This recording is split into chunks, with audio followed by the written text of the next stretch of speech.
From iron cometh strength, from strength cometh will, from will cometh faith, from faith cometh honor, from honor cometh iron. The Iron Warriors are one of the 9 first founding traitor legions of Chaos Space Marines that turned to the service of Chaos during the Horus Heresy, and now fight to overthrow the Imperium of Man. The Iron Warriors, who were originally the Iveth Legion of Space Marines, specialized in the breaking of sieges and assaults on static fortifications, which made them great rivals of the Imperial Fists Legion, said to construct the greatest static defenses in the Imperium. It was this rivalry between the legions and between their primarchs Perturabo and the Imperial Fist Rogel Dorn that helped turn the Iron Warriors to chaos. Like the members of the Adeptus Mechanicus and the Loyalist Iron Hands chapter, the Iron Warriors have a strong predilection for replacing parts of their body with cybernetic enhancements. When struck with a mutational gift from the Ruinous Powers, most Iron Warriors simply cut off the mutated appendage, if possible, and replace it with a mechanical one. The Iron Warriors were the Emperor's finest siege troops, and their primarch, Perturabo, was the equal of Rogel Dorn in the arts of fortification and strategy. Yet, Perturabo felt himself sidelined by his brother Primarch, whose every proud boast was, to the master of the Iron Warriors, a barbed insult. When the Horus Heresy came, it was perhaps inevitable that the 2 Primarchs should find themselves on opposite sides of the Galactic Civil War. Perturabo grew up upon the world of Olympia, a mountainous planet divided into constantly warring city-states. The infant was found by the servants of Damekos, the so-called Tyrant of Lokos, and raised by him as his own. The young Primarch never fully accepted his lot and became cold and mistrustful of others. Despite his aloof demeanor, Perturabo learned from the culture in which he found himself the arts of the siege, for Olympia's warring city-states afforded plenty of opportunity to study both the theory and the practice of this highly specialized branch of warfare. When the Great Crusade finally reached Olympia in 849, M30 and the Emperor told Perturabo of his place in the wider galaxy, the Primarch pledged his devotion to the fledgling Imperium and assumed the mantle of the Primarch of the Iron Warriors Legion. According to established imperial practice, the Primarch was declared Lord of the world on which he had been raised, effectively deposing his adopted father, and the IV Legion began the process of inducting new recruits from the most able candidates amongst its peoples. In the campaigns that followed, the Iron Warriors proved themselves amongst the most able siege troops in the Emperor's armies. Perturabo was possessed of a keen, cold, and calculating mind well suited to the highly technical aspects of such a style of warfare. Furthermore, he was gifted with an affinity with advanced technology and able to debate the finer points of the most esoteric arts with the highest-placed adepts of the ancient Mechanicum. The Iron Warriors received cross-training on Mars, further refining this specialization, until only the Imperial Fists of Rogel Dorn could equal their expertise. World after world that rejected the future espoused by the Emperor's iterators capitulated when confronted with the prospect of a protracted siege by the Iron Warriors, and countless worlds were brought to imperial compliance that would otherwise have been devastated in bitter and ultimately pointless wars. Yet, Perturabo appears to have grown ever more resentful of his role within the Great Crusade, and perhaps in an effort to prove his superiority over Dorn and others amongst his brother Primarchs, he accepted ever more arduous missions on behalf of his legion. Worlds considered by others as unbreakable were cracked open by the methodical application of overwhelming force, yet this approach to war took a remorseless toll even on the transhuman Space Marines. Grueling preparation culminated in brief but extreme violence, and soon the Iron Warriors came to prefer a besieged defender to defy them rather than to surrender, so that the pent-up pressure of siege warfare could be released in the moment of their total defeat. To make matters worse, the Iron Warriors came to be utilized as garrison troops, small forces detached from the Legion and tasked with guarding the worlds they had worked so hard to bring to compliance, while other Primarchs refused point-blank to see their legions used in such a way. Perturabo acceded, though with ever poorer grace. As the tragic outbreak of the Horus Heresy grew closer, it appears that Perturabo was put under ever-increasing pressure, and as a result, the fires of his bitterness were stoked to a raging inferno. Some have postulated that it was the War Master Horus himself who, time after time, engineered events and adjusted deployments to the Primarch's detriment, and further stoked his sense of tremendous grievance.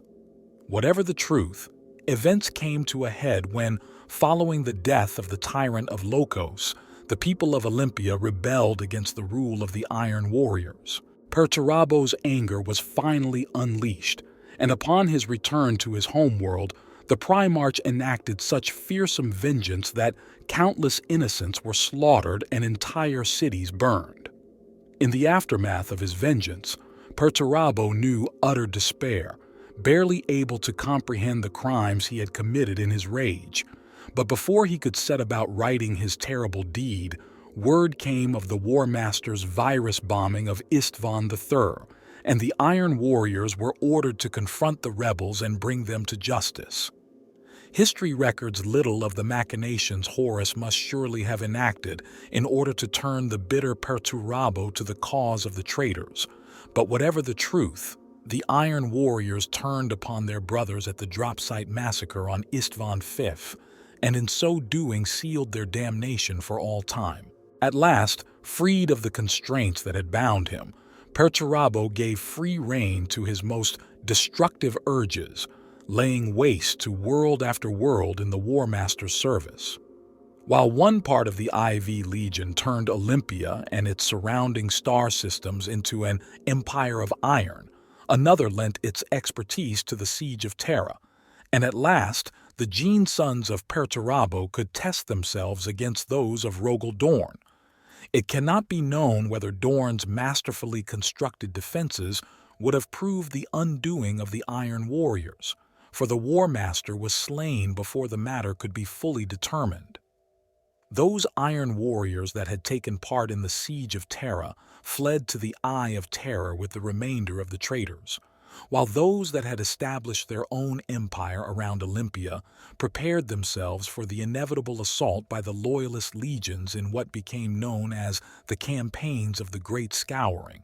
In a reversal of fortune typical of the grim epic that ushered in the Age of the Imperium, the Imperial Fist were amongst those who laid siege to these Iron Warriors, and while the traitors were eventually dislodged, it was only after a solar decade-long campaign that culminated in them detonating their nucleonic stockpiles and reducing Olympia to a blasted waste. Perhaps the most infamous of all of Perturabo's campaigns, and, so it is said, the deed that earned him the dark blessing of apotheosis to a demon Primarch, took place upon the world of Sebastus IV. Here, the Primarch constructed the most fearsome of fortifications, a mighty fastness ringed all about with kilometer after kilometer of trenches, redoubts, minefields, and razor wire. While most fortresses serve the purpose of defending something and are thus limited in their utility, the so-called Eternal Fortress had been constructed with but one purpose in mind: to defy the proud boasts of Rogel Dorn and to lure him into a trap from which he could not escape. Despite the protestations of his brother, the Imperial Regent Robut Guilliman, Dorn succumbed to Perturabo's boast that none could take his fortress, and led the entire Imperial Fist Legion into what would later become known as the Iron Cage. What followed was death and destruction on an unprecedented scale. Not since the height of the Horus Heresy had a Space Marine Legion suffered such losses as the Imperial Fists incurred as they dropped straight into the midst of a grand entrapment. As more of his warriors fell to the stratagems and rouses of the well-prepared Iron Warriors, Dorne's captains counseled the Legion should fall back and regroup, for they could accept what he could not. The Imperial fists had been bested, and in a siege no less. At length, Rogal Dorne could not, and did not, give the order to withdraw. Rather, Roboute Guilliman decided that he could not stand by as his brother brought about his own defeat and that of his legion, and so he deployed the Ultramarines to relieve the Imperial fists. Faced with 2 entire legions, Perturabo evacuated his own, knowing that he had achieved what he had set out to do.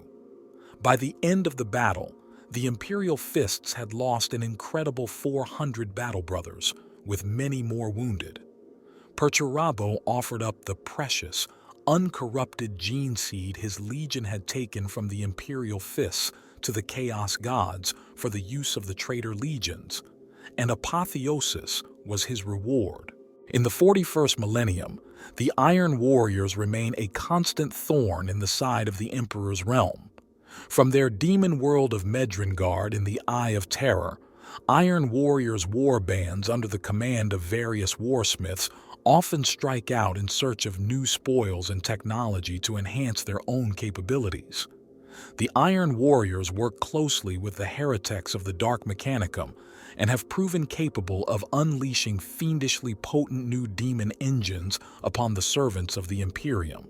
For solar decades, the Iron Warriors Legion was the battering ram of the Great Crusade, a maul used to tear down every impregnable fortress or unassailable citadel that dared to stand in the path of the Emperor's will. The Iydris Legion became a byword for punishing warfare and for mastery in siegecraft, both in defense and assault.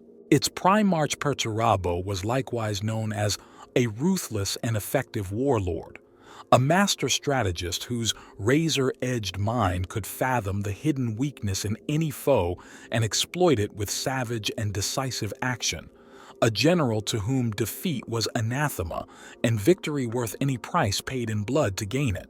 This lauded record masked a long-simmering discord within the Iydris Legion itself, however, a discord bred by ill use and slights both real and imagined which, as time went on, was given outward sign by a marked distance and growing distrust between the Iron Warriors Legion and the Great Crusade it served.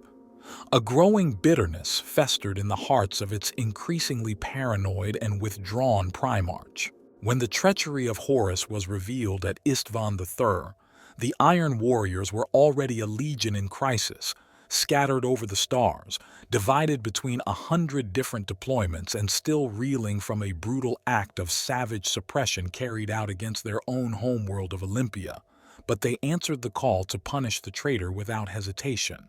But when Perturabo, the Iron Lord of the Iydris Legion, led the bulk of his legion to Istvan Faith, it was to unleash the Iron Warriors' fury not against the traitors, but against those who had remained loyal to the Emperor.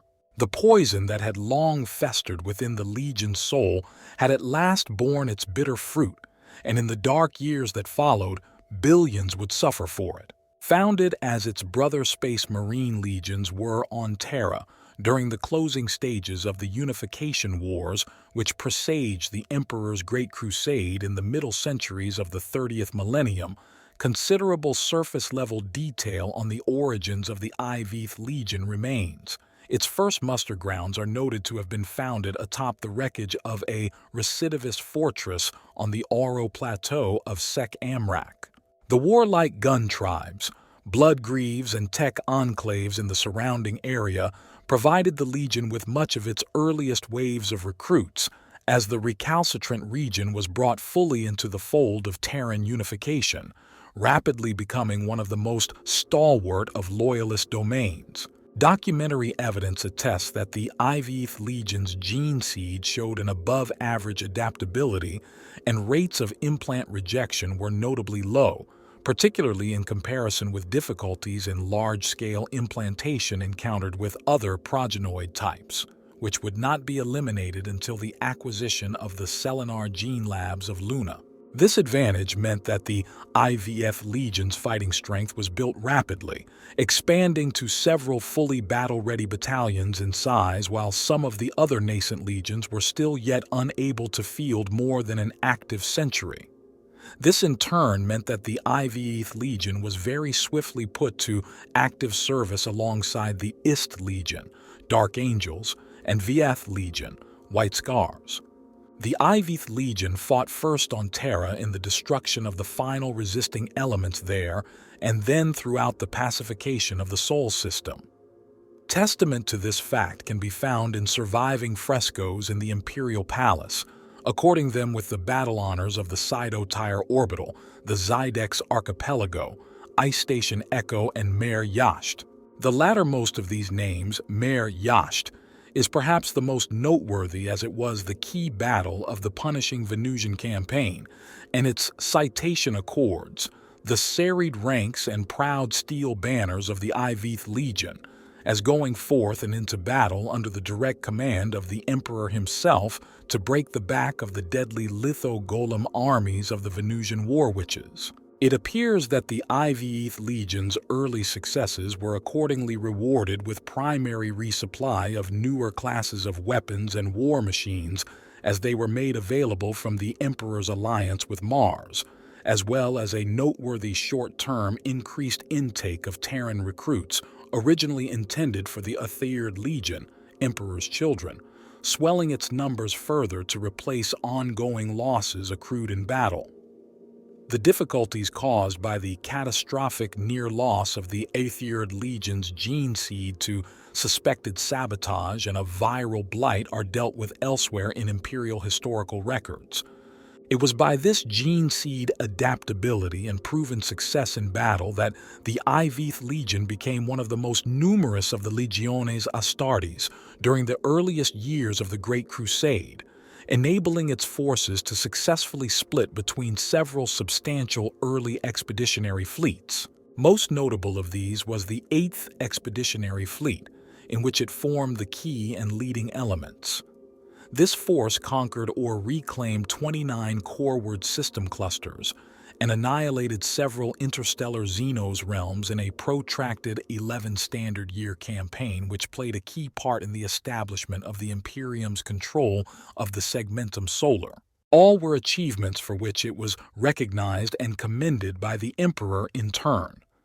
The Iveth Legion took from the 8th Expeditionary Fleet the emblem of the winged bolt as its first heraldic device, and displayed its battle honors with pride, carrying them as vexilla standards before the dauntless columns of its legionaries as they advanced into shot and shell across dozens of worlds conquered by the force of the Iveth Legion's arms. As the forces of the Great Crusade went beyond the boundaries of the Segmentum Solar, pushing onwards with the Great Crusade's expansion, several sources note that the Iveth Legion, which was not to be united with its Primarch until the late 840 SE M30, had quickly lost any specific ties to Terra, either by culture or indeed recruit intake pattern, although as it pushed ever onwards at the forefront of expansion, its military formation remained rigidly unchanged.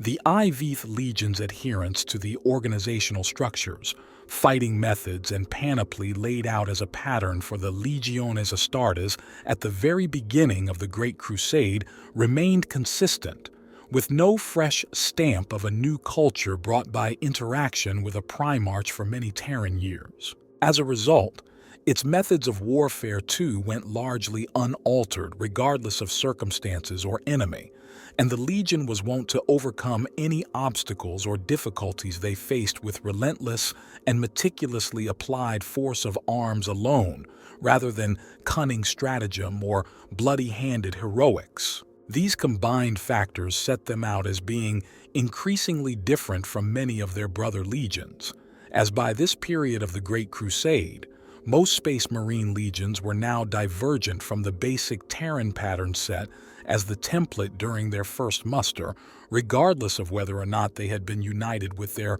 Primarch. Unlike the Iveth Legion, their brother legions had, within the space of a few short solar decades, evolved to demonstrate recognizable and, in some cases, extreme character traits and modes of warfare of their own that erred considerably from the basic pattern, and to these the constancy and pragmatism of the Iveth Legion's operations stood out in contrast. These traits labeled them as unimaginative, mechanistic, and even honorless fighters in the minds of certain other Space Marine legions and their masters, not least of all Horus, it has been said. Conversely, to some within the Great Crusade's high command, these traits were positive factors, making the Iveth Legion arguably more reliable in deployment than some of the more esoteric legions and more ready to meet commands from outside their own legion without complaint. Accordingly, the Iveth Legion was increasingly used to fight often inglorious but vital campaigns of backbreaking attrition and drawn-out bloodshed, and they became, in short, a workhorse legion, relied upon both for their martial power and their reliability in following orders to the letter. Furthermore, whereas substantially sized legions such as those of Leman Russ of the Space Wolves, Ferrus Manus of the Iron Hands, and Horus and his Luna Wolves refused to split their forces at the behest of minor and merely human theater commanders, the Iveth Legion did not balk at any duty to which they were lawfully tasked. They fought repeatedly in thankless sieges and protracted suppression campaigns which demanded the might of the Legione Astartes to secure victory, but which carried little renown. They also undertook the garrisoning of worlds too dangerous for any but the Legiones Astartes to hold. The Iveth Legion had a single charted course whose direction lay in the hands of others, to follow the orders of the Great Crusade whether it was tasked to go and to fight and die as it must.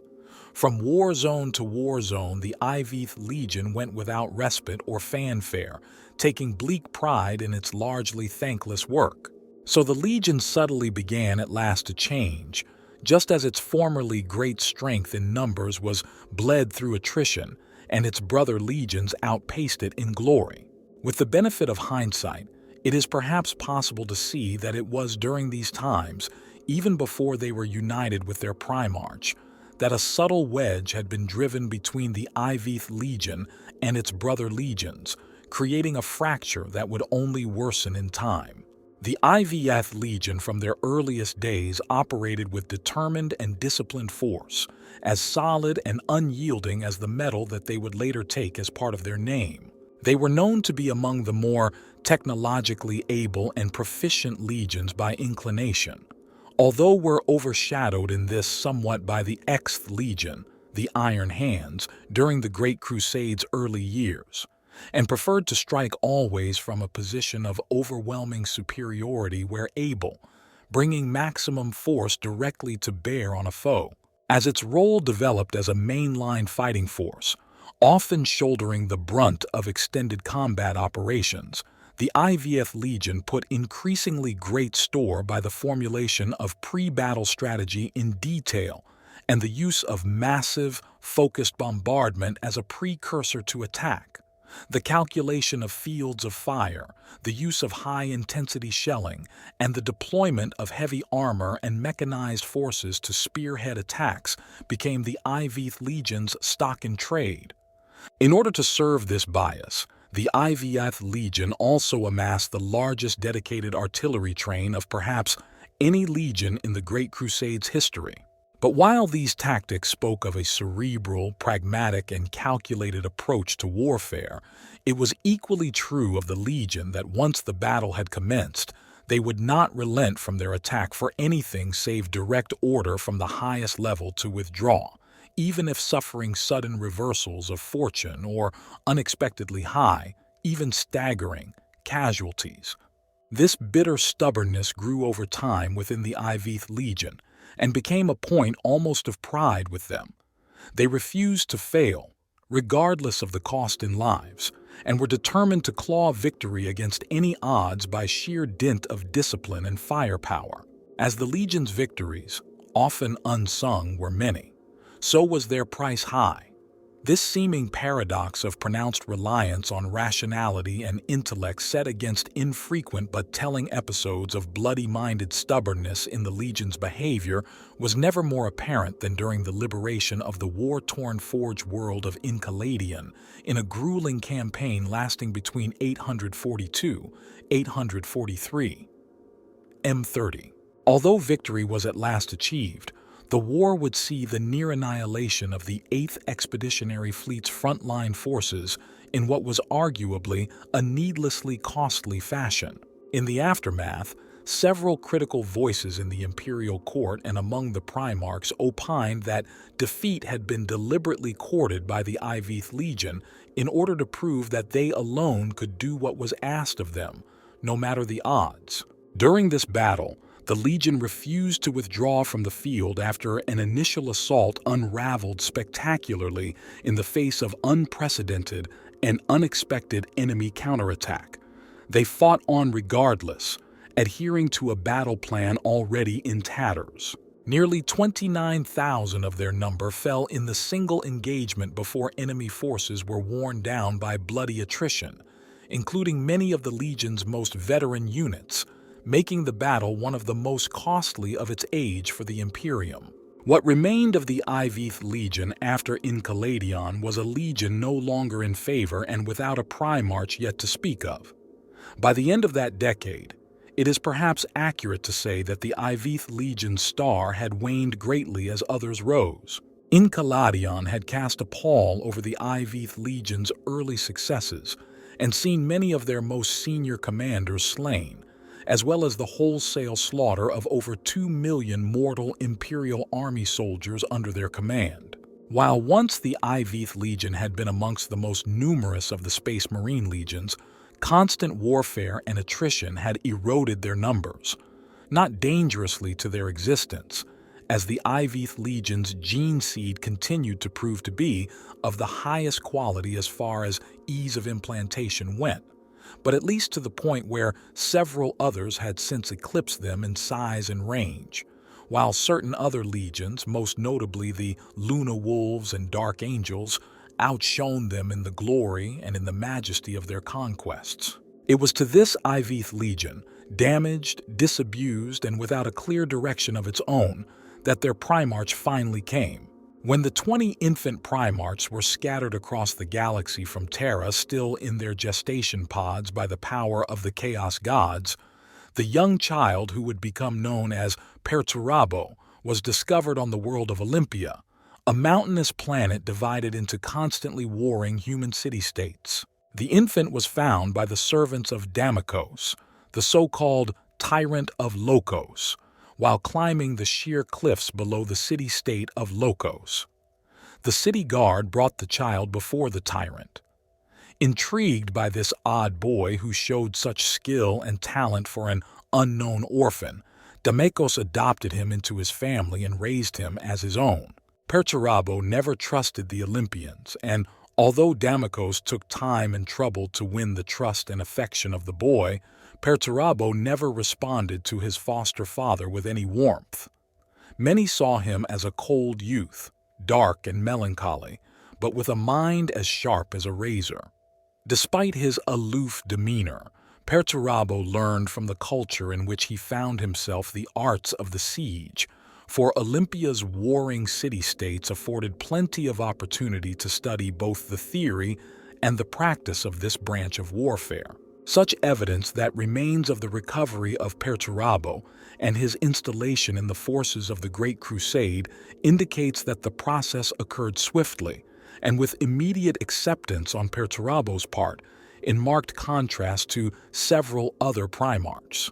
It is likely that the tyrant Damokos was more than willing to bring Olympia into the Imperium's fold as its satrap, and the price of voluntarily releasing Perturabo from his service was but a small due to pay.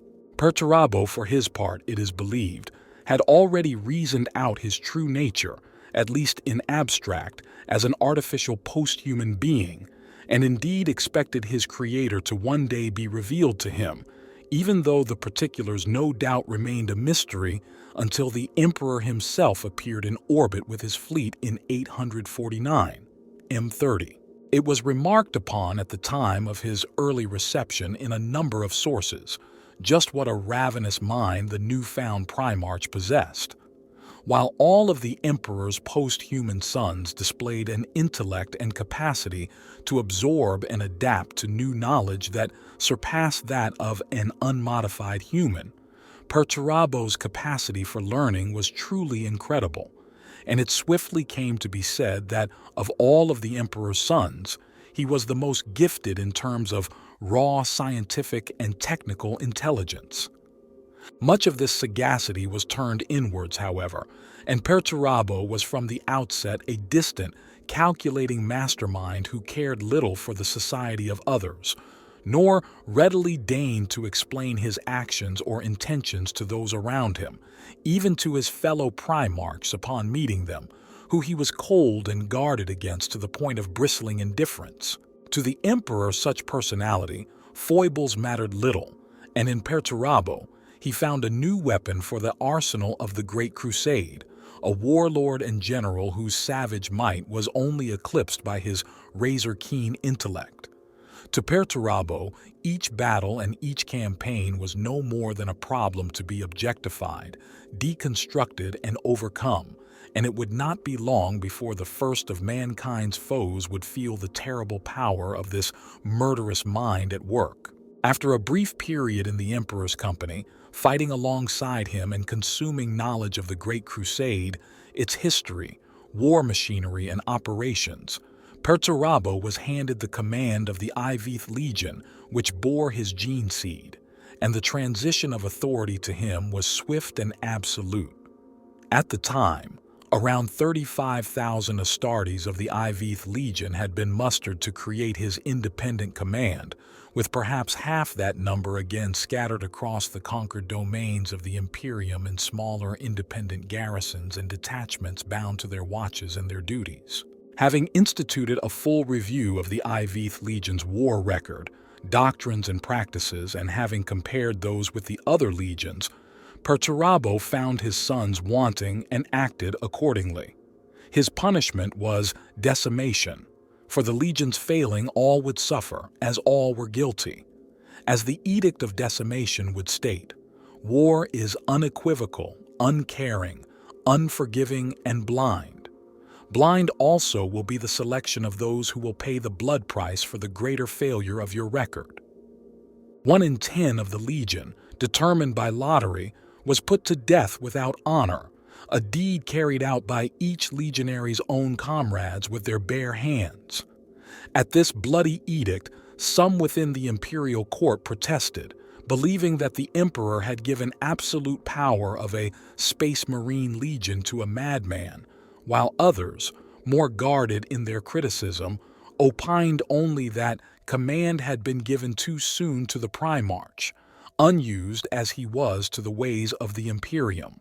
Loudest of these critics was Robout Guilliman, Primarch of the Ultramarines, who bridled at the ignominy of the deaths to which valiant Astartes, warriors alongside which his own legion had often fought, had been thus consigned.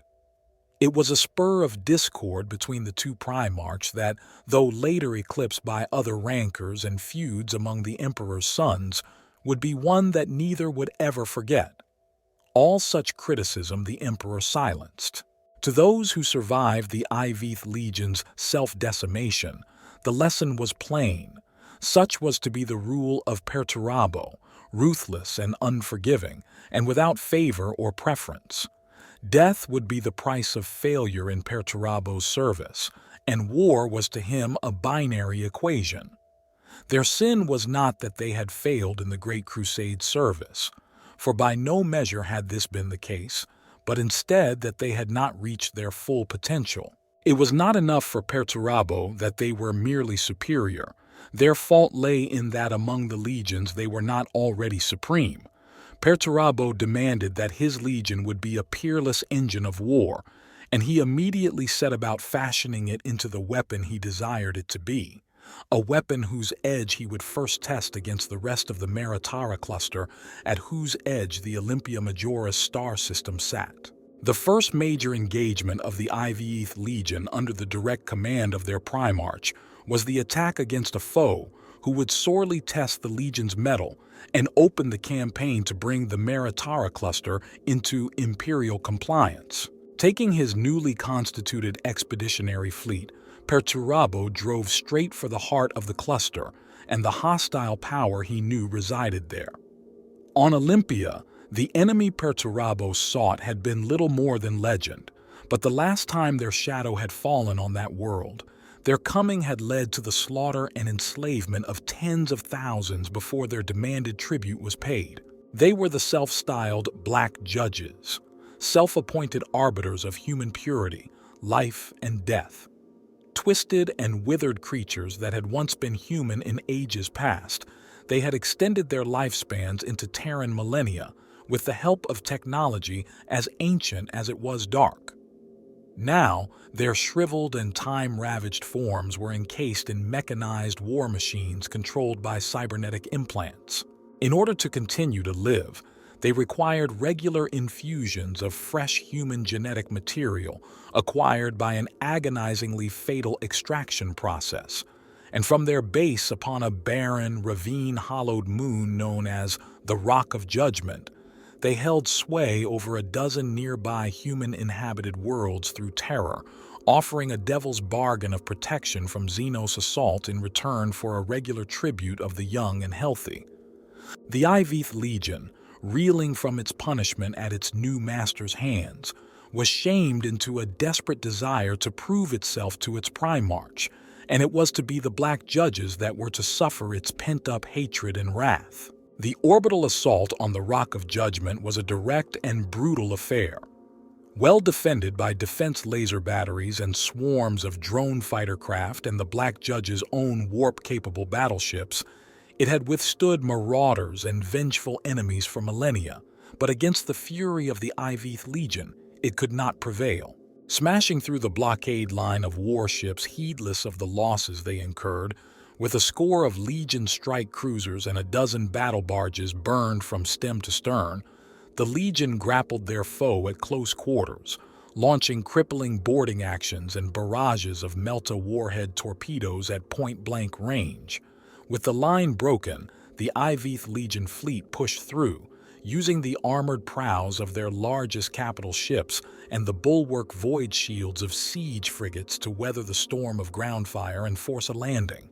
Although their true technology carried with it much of the strength of mankind's mastery over the stars before the Age of Strife, the Black Judges were few in number, even accounting for the tens of thousands of sable-robed accusators and functionaries gene-bred to serve them, and so relied heavily upon static defenses and automated sentry guns for protection. Spearheaded by Land Raider phalanxes and Shadowsword companies, the Iydris Legion surged forward, methodically eliminating all resistance in a storm of energy blasts, while behind them came wave after wave of mobile siege guns and artillery whose pulverizing shellfire shattered and brought down mountain faces, burying gun bastions below in choking rubble.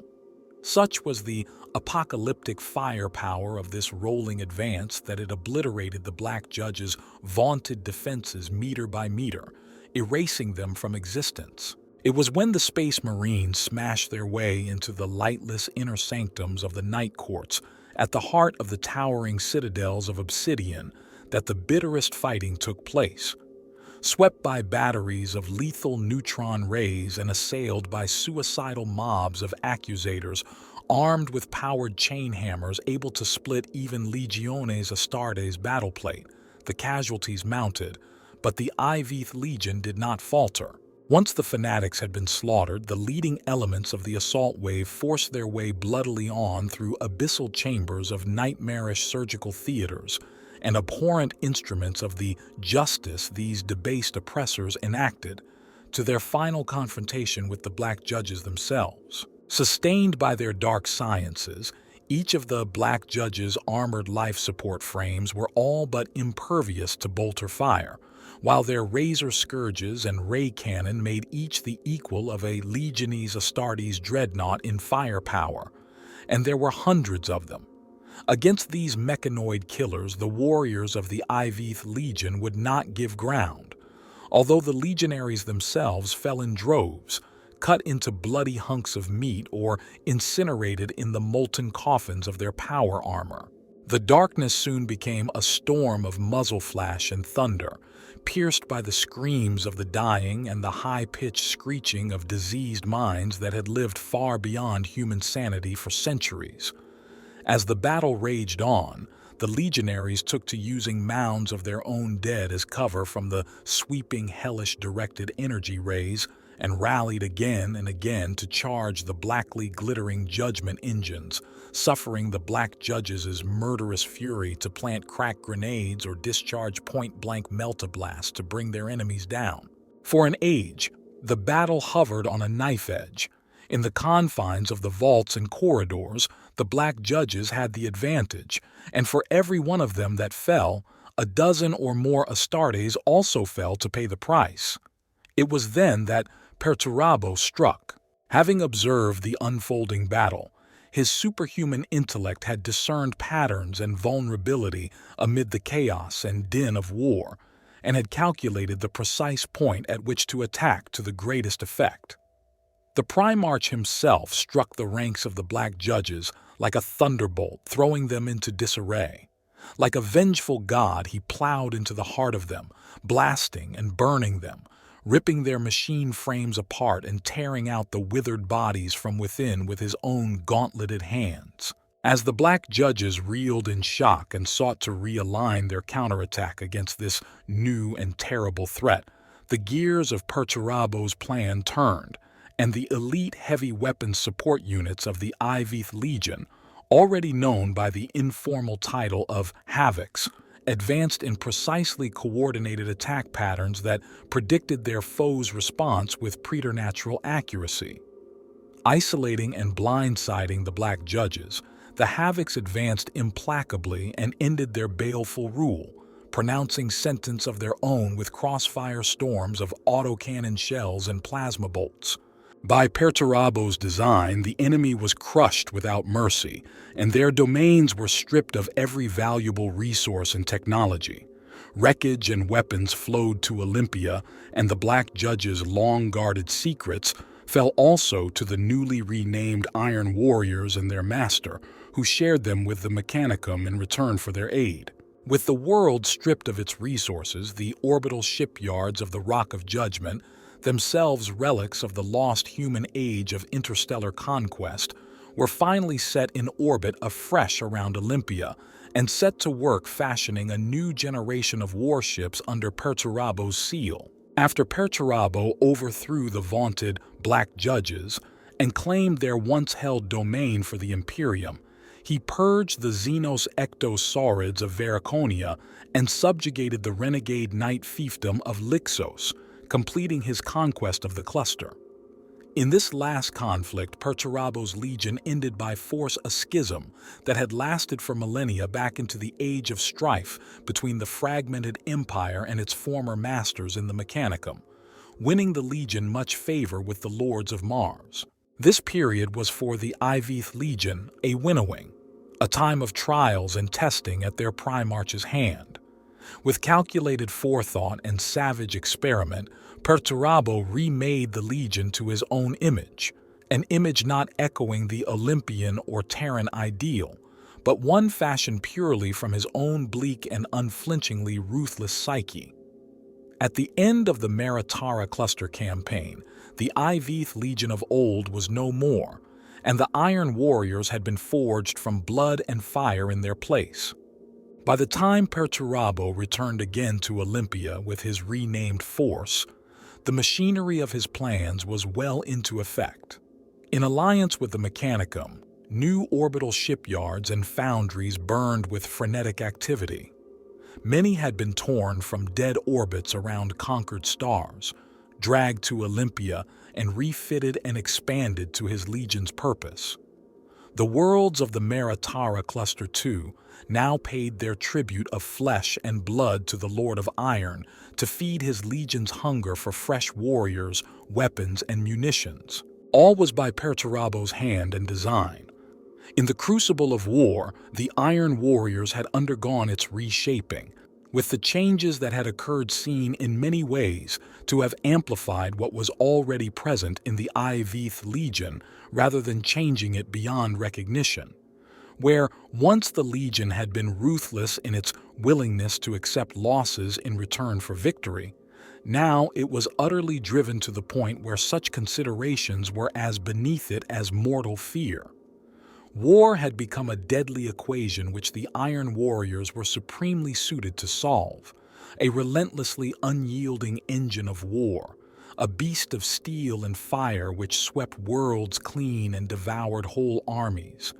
At the head of a newly constituted force, the 125th Expeditionary Fleet, into which Perturabo drew the bulk of his legion's strength, the Primarch had command of a force which quickly became the battering ram of the Great Crusade. As they fought alongside each of their fellow legions in turn, they gained an unmatched reputation for brutal efficiency in battle, mastery of armored warfare, and as artillerists without peer among the legions.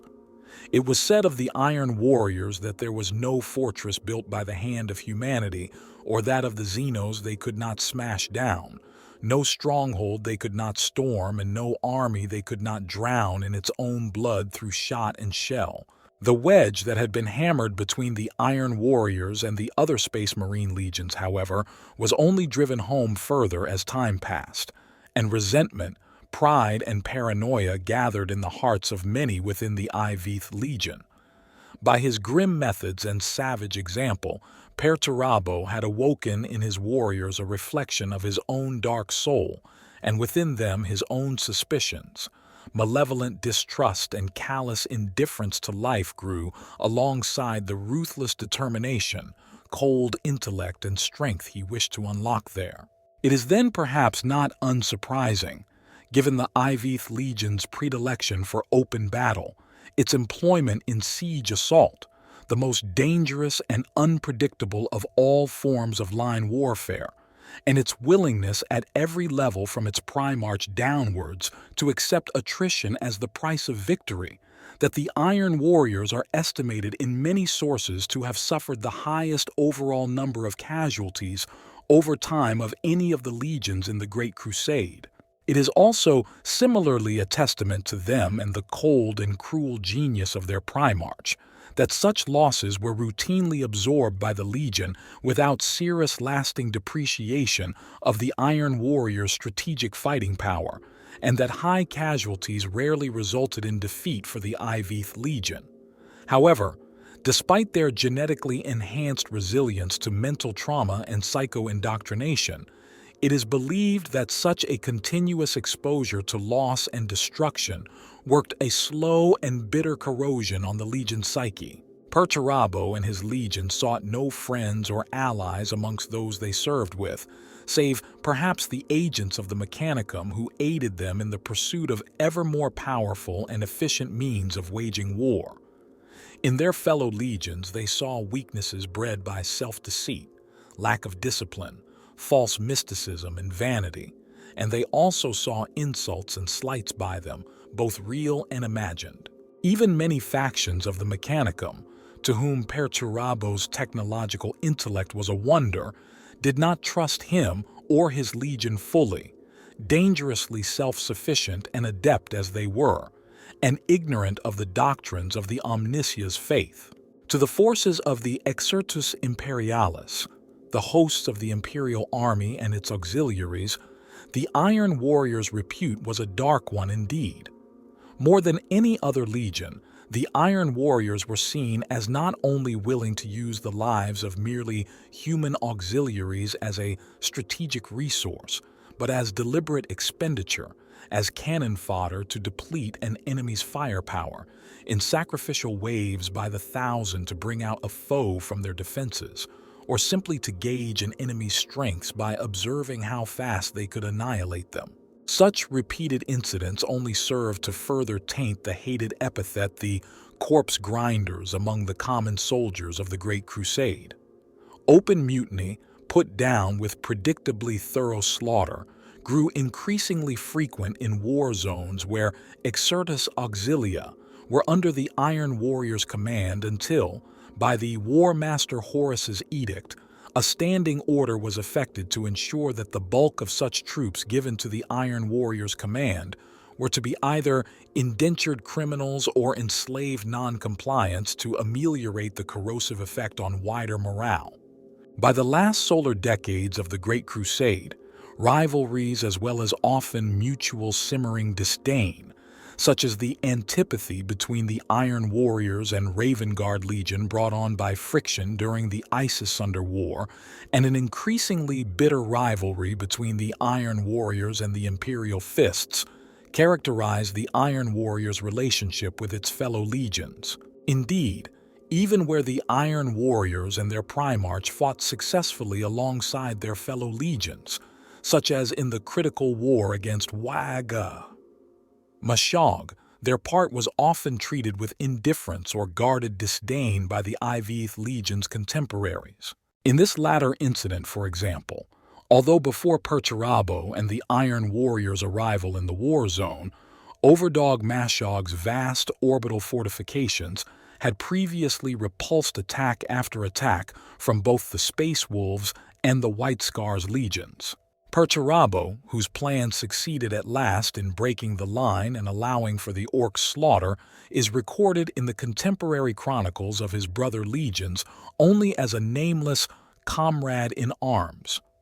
This growing schism, perhaps more obvious in hindsight than it would have appeared at the time, was further exacerbated after the appointment of Horus as the Imperial War Master. This major realignment in the deployment of the Great Crusade saw the renewal and issuing of a string of directives and disposition orders, some from Terra and others from the War Master.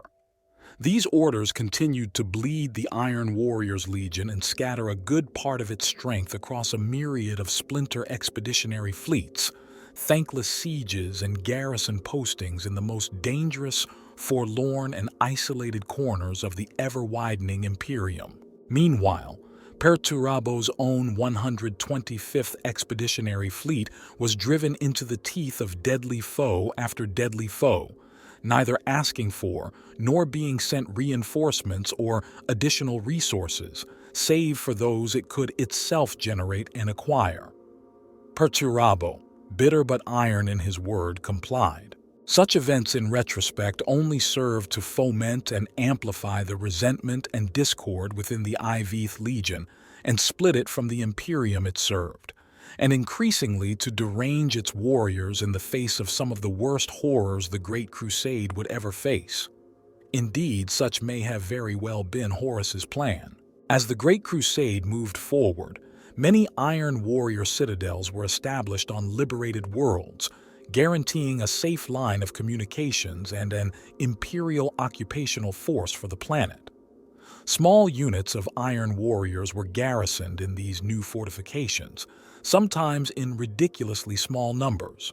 One often cited example was the Iron Keep on Delgasus Q, where a single tactical squad of 10 Iron Warriors was stationed, despite the world having a disgruntled population of almost 130 million people. Where other Primarchs like Leman Russ, Vulcan, and Magnus the Red refused to split their forces, Perturabo obeyed his orders with increasing bitterness. The Iron Warriors were being turned into a garrison legion, with tiny deployments all over the Imperium. The Iron Warriors' indisputable success in siege warfare led to them being typecast, so that they became the automatic choice for any siege or garrison mission, ignoring the basic needs of all the Legion's Astartes for rest and reorganization. Resentment against the Emperor's relentless demands began to build up throughout the Iveth Legion, and particularly within Perturabo himself. More so than many of those who would eventually turn traitor and side with Horus, the motivations and path of damnation pursued by the Iron Warriors remains perhaps the most unknown and uncertain, save perhaps that of the history of the Alpha Legion around who little but lies circle. Once faultlessly loyal, they did not bend but seemed to outsiders instead to suddenly and inexplicably shatter in their allegiance. Many who view the matter with enough dispassion see, rightly or wrongly, a legion eroded by too much horror, too much attrition, and death in the service of a cause to which they went unheralded and unthanked. They see a Primarch and his sons who were slowly laid low with suspicion, malcontent, and a growing madness. But here remains scant evidence of wholesale corruption of the body, or the insidious hand of the ruinous powers at work among them, let alone any actual traffic with dark forces before the cataclysm of galactic civil war engulfed the Imperium. For others, the answer is more simply that there grew in the Iydris Legion a savage, jealous arrogance born of nothing more than base bloodlust and malcontent which led the Iron Warriors down the path to their ruin. There have been some who have contended that the Iron Warriors' fatal flaw was instead a lack of faith at a fundamental level, that they did not truly believe in the cause of the Great Crusade or the Emperor that they served, or that they themselves were anything more than machines built to kill. It might then be viewed that ultimately they were undone by the very pragmatism and logic that had made them such ruthless and effective soldiers, but left them ill-equipped to fight an enemy as existential as doubt and mortal terror. If this is true, then for Perturabo, his Primarch's mantle became nothing but a license for slaughter without a higher purpose, his conquests empty and victories hollow. It has been further contended that this was what ultimately deranged and destroyed them from within, leaving nothing but empty vessels to be filled with the uncaring savagery and the mirror of the horrors they had borne. As the tragic outbreak of the Horus Heresy grew closer, it appears that Perturabo was put under ever-increasing pressure, and as a result, the fires of his bitterness were stoked to a raging inferno. Some have postulated that it was the War Master Horus who, time after time, engineered events and adjusted deployments to the Primarch's psychological detriment. For the Iron Warriors Legion, the Horus Heresy came as the culmination of a series of reversals and fell tragedies that had occurred in the latter years of the Great Crusade, stalked the Legion, and by their effect both deranged and twisted its legionaries. Foremost of these had been the Rebellion of Olympia, the seat of the Legion's domain in the Meratara cluster, and foundling homeworld of their Primarch Perturabo. With the death of the long-lived tyrant of Lokos and satrap of Olympia, the duplicitous and viperous politics of Olympia had severely degraded into infighting and insurrection. The violence and division flared up worse than ever before because of the changes the Imperium had wrought onto Olympia after bringing it to compliance, and the discontent grew due to generations of the planet's finest youth having been tithed for the Iydris Legion, never to return. The shocking start of the rebellion struck at the heart of the Legion and its master, and could not have come at a worse time, because for over a Terran year, the Iron Warriors Legion had been engaged in the almost single-handed suppression of a major infiltration of the infamous xenoform known as the Hrud. All such actions in the history of the Great Crusade had proved costly both in terms of lives and the sanity of those who must fight such nightmares, and this was to prove the exception. In the midst of the cleansing of the Hrud warrens on the world of Gugan, the Iydris Legion was notified of the rebellion of its homeworld.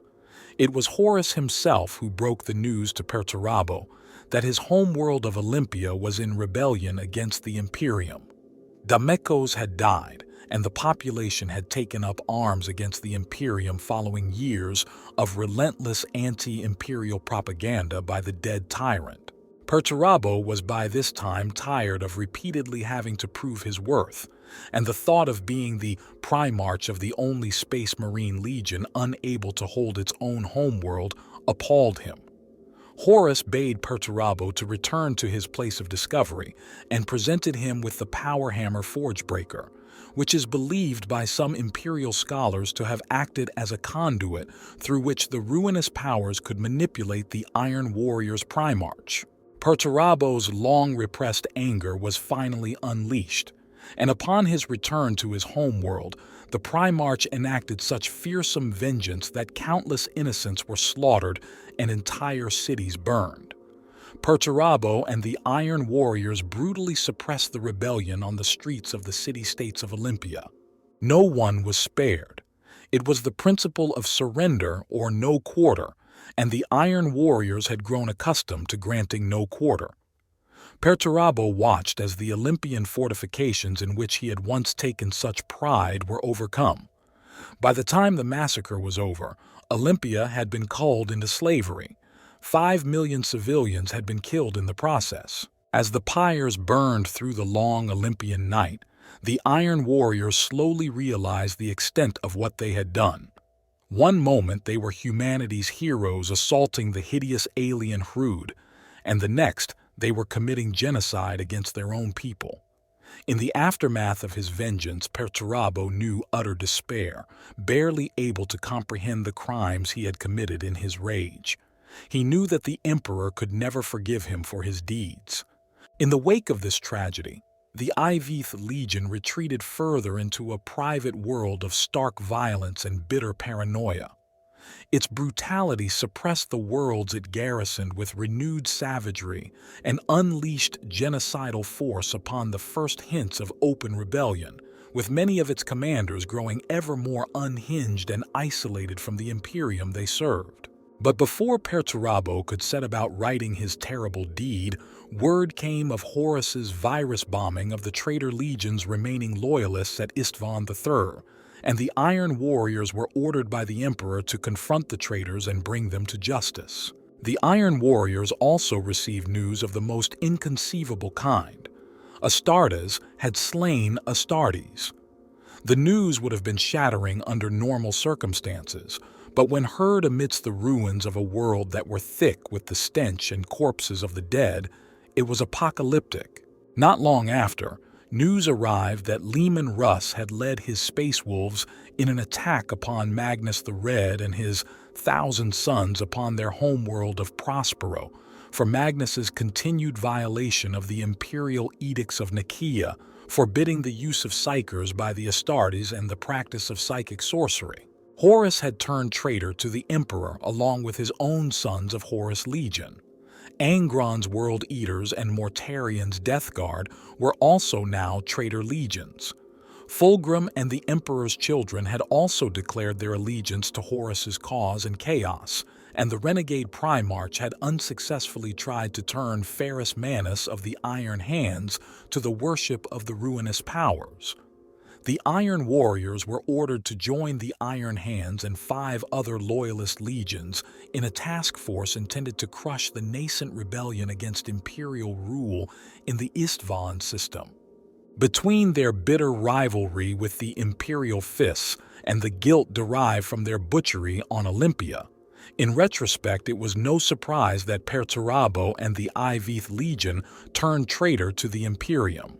History records little of the machinations Horus must surely have enacted in order to turn the bitter Perturabo to the cause of the traitors. But whatever the truth, the Iron Warriors turned upon their brothers at the drop site massacre on Istvan Faith, and in so doing sealed their damnation and allegiance to the ruinous powers.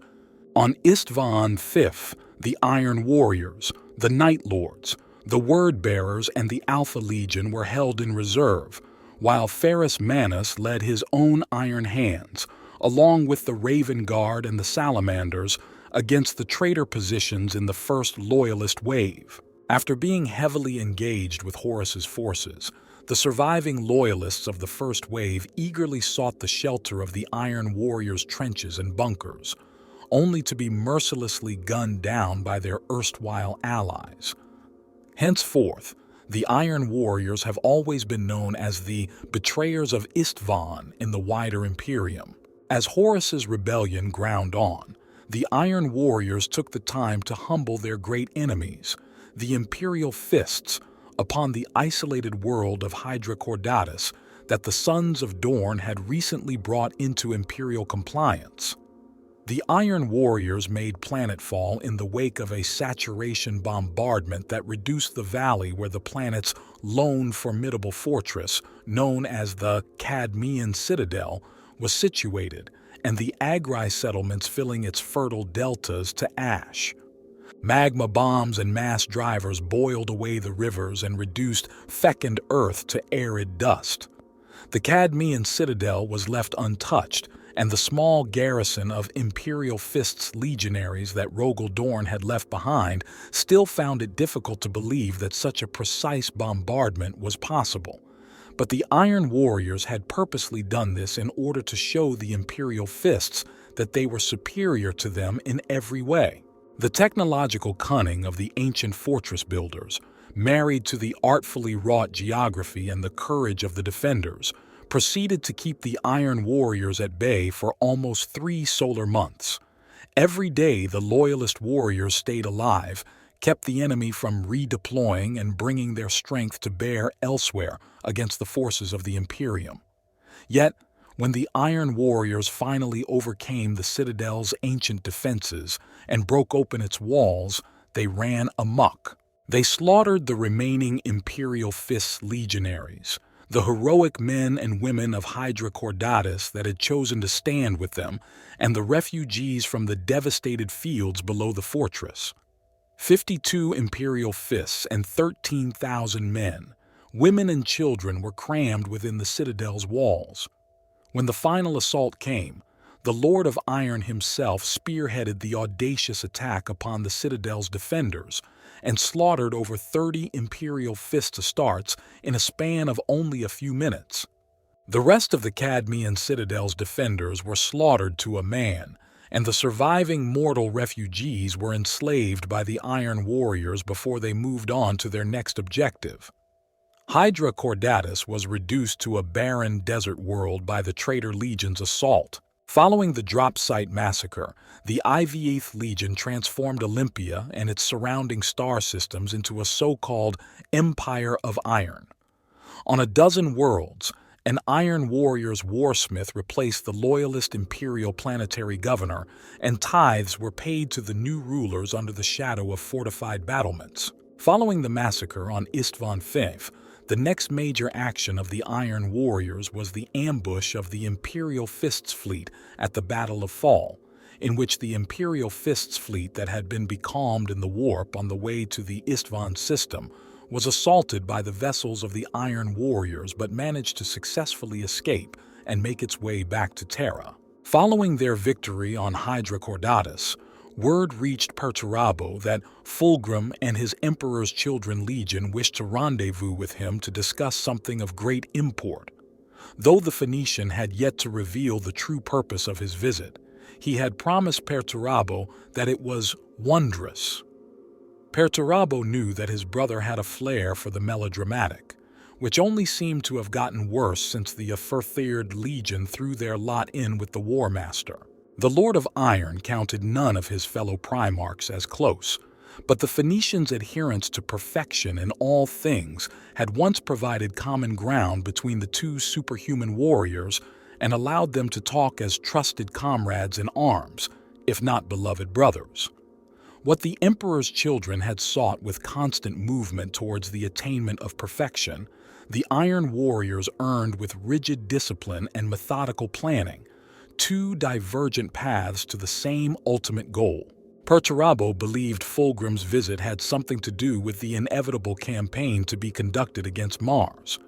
The War Master needed the Martian theater fully secured before they moved against Terra, and he believed that Fulgrim was there to seek the Iron Warriors' aid in breaking open the forged cities of the Mechanicum.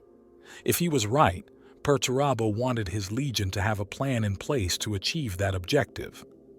Until the Iron Warriors received further orders, Perturabo would humor his brother and listen to what Fulgrim had to say. While making plans for the upcoming campaign, Perturabo received word that the Emperor's children had arrived, unannounced, on the surface of Hydra Cordatus. Over 300 dropcraft had landed beyond the mouth of the valley where the Iron Warriors had made their encampment. The Iydris Legion quickly gathered in formation to honor the 30th Legion with a vanguard to receive them. Battalions of Thorakitai Imperial Army troops stood ranked in their tens of thousands. Before them stood 200 grand battalions of Iron Warriors, 50,000 warriors in amber dust-burnished warplate.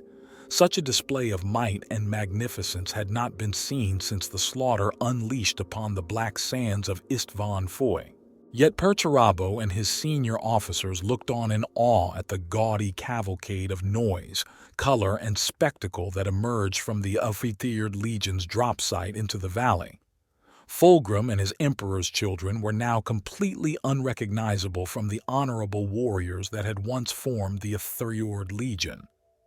Perturabo knew something fundamental had changed within the Emperor's children, but could not imagine what purpose the disfigurements and degradations its warriors now sported could possibly serve.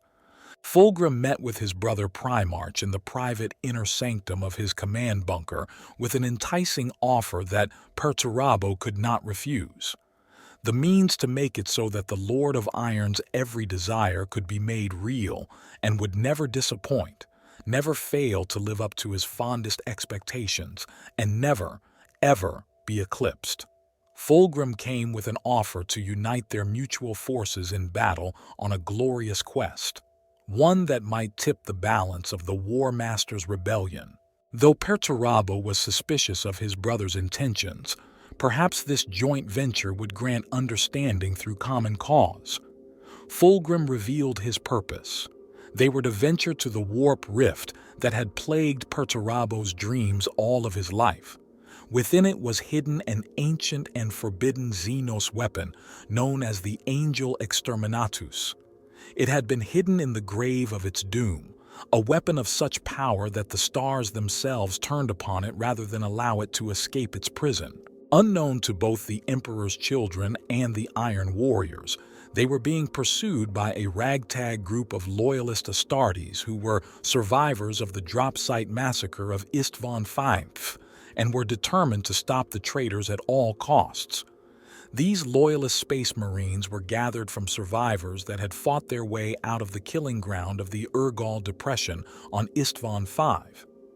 They had managed to escape the Istvan system aboard an Iron Hand strike cruiser known as the Sisypheum. Iron Hand's Astartes and their mortal serfs formed the bulk of the warship's crew, but surviving warriors of the Salamanders and a single Ravengard Astartes were also counted among their number. In the wake of the slaughter, escape from the Istvan system had been a nerve-shredding series of mad dashes under fire and silent runs through the traitors' orbital blockade, culminating in a final sprint to the Gravipause, the minimum safe distance between a star's mass and a vessel's ability to survive a warp jump, also known as a Mandeville point. The Sisypheum had escaped the trap, but not without great cost.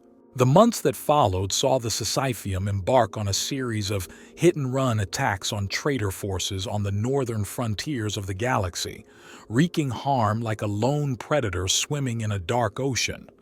Traitor forces seeking flanking routes through the Segmentum Obscurus were their prey. Scout craft, cartography ships, slow-moving supply hulks heavily laden with mortal troops, ammunition, and weapons. Disruption and harassment were the Sisypheum's main objective until contact had been established with disparate groups of loyalist forces that had also escaped the massacre, and a stratagem of sorts agreed upon. With the Xth Legion too scattered to function in a traditional battlefield role, its surviving commanders found their own way to fight back, as the thorns in the flanks of the Leviathan that distract it from the sword thrust to the vitals. At Kavor Sarda, an Iron Hand known as Sabak Waylan and the lone Ravengard survivor, Nikona Sherokin, had captured an unlingual cipher host, one of the so-called Cryptos, a hybrid abomination creature of the Dark Mechanicum that had previously made the traitors' code network a cryptographic impossibility to break. With the Cryptos, loyalist commanders were able to finally access the traitors' coded communications. And with this knowledge, the Sisypheum's captain, the Iron Hand Ulrach Branthen had ordered the Sisypheum to make the circuitous journey to Hydra Cordatus and the meeting of the traitor Primarchs that had been indicated by the cracked communications. After learning of Fulgrim's intentions to enter the Eye of Terror and recover the angel Exterminatus, the crew of the Sisypheum made their way towards the Warp Rift, aided by a mysterious Eldar guide with the intention of thwarting the traitor's plan to acquire the unknown Xenos weapon. The destination of the joint fleet of Iron Warriors and Emperor's Children vessels was the lost Aldari world of Iydris, a world said to have been favored by the goddess Lilith. Iydris was one of the legendary Crone Worlds, which once formed the heart of the ancient Eldari Empire before they were consumed by the creation of the vast warp rift that was the Eye of Terror following the birth of the chaos god Slaanesh. The Crone World was located at the heart of the Eye of Terror, somehow remaining in a fixed position keeping it from destruction in the gravitational hellstorm of a supermassive black hole that lay at the center of the eternal warp storm. It was from this epicenter that the galaxy vomited unnatural matter into the void, a dark doorway to an unknowable destination, and an unimaginably powerful singularity whose gravity was so strong that it consumed light, matter, space, and time in its destructive core. Their ultimate goal was within the Primarch's grasp, the sepulchre of Isha's doom, which sat at the center of the citadel of Amon Nai Shak Kailis. The citadel stood astride the entrance to the prison tomb of the angel Exterminatus. Before launching a full planetary assault, the Iron Warriors launched a preliminary orbital bombardment around the citadel, a standard practice when preparing to assault a potentially hostile environment. A cone of fire gouged the surface of Iydris, burning, pounding and flattening in the blink of an eye structures that had stood inviolate for tens of thousands of Terran years. A barren ring of pulverized earth encircled the citadel of Amon Nai Shak Kailis, leaving its walls, towers, and temples an isolated island cut off from the rest of the planet's structures by a billowing firestorm of planet-cracking force. In the wake of this orbital bombardment, flocks of thunderhawks, stormbirds, warhawks, and heavy planetary landers launched from crammed embarkation decks. Bulk tenders descended to low orbit and disgorged thousands of troop carriers, armor lifters, and supply barks.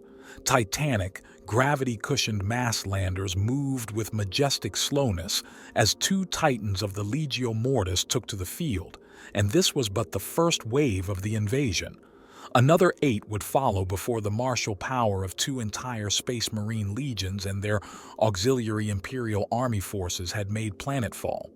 The traitors' assault began 5 solar hours later, despite the full circuit of fortifications still being incomplete.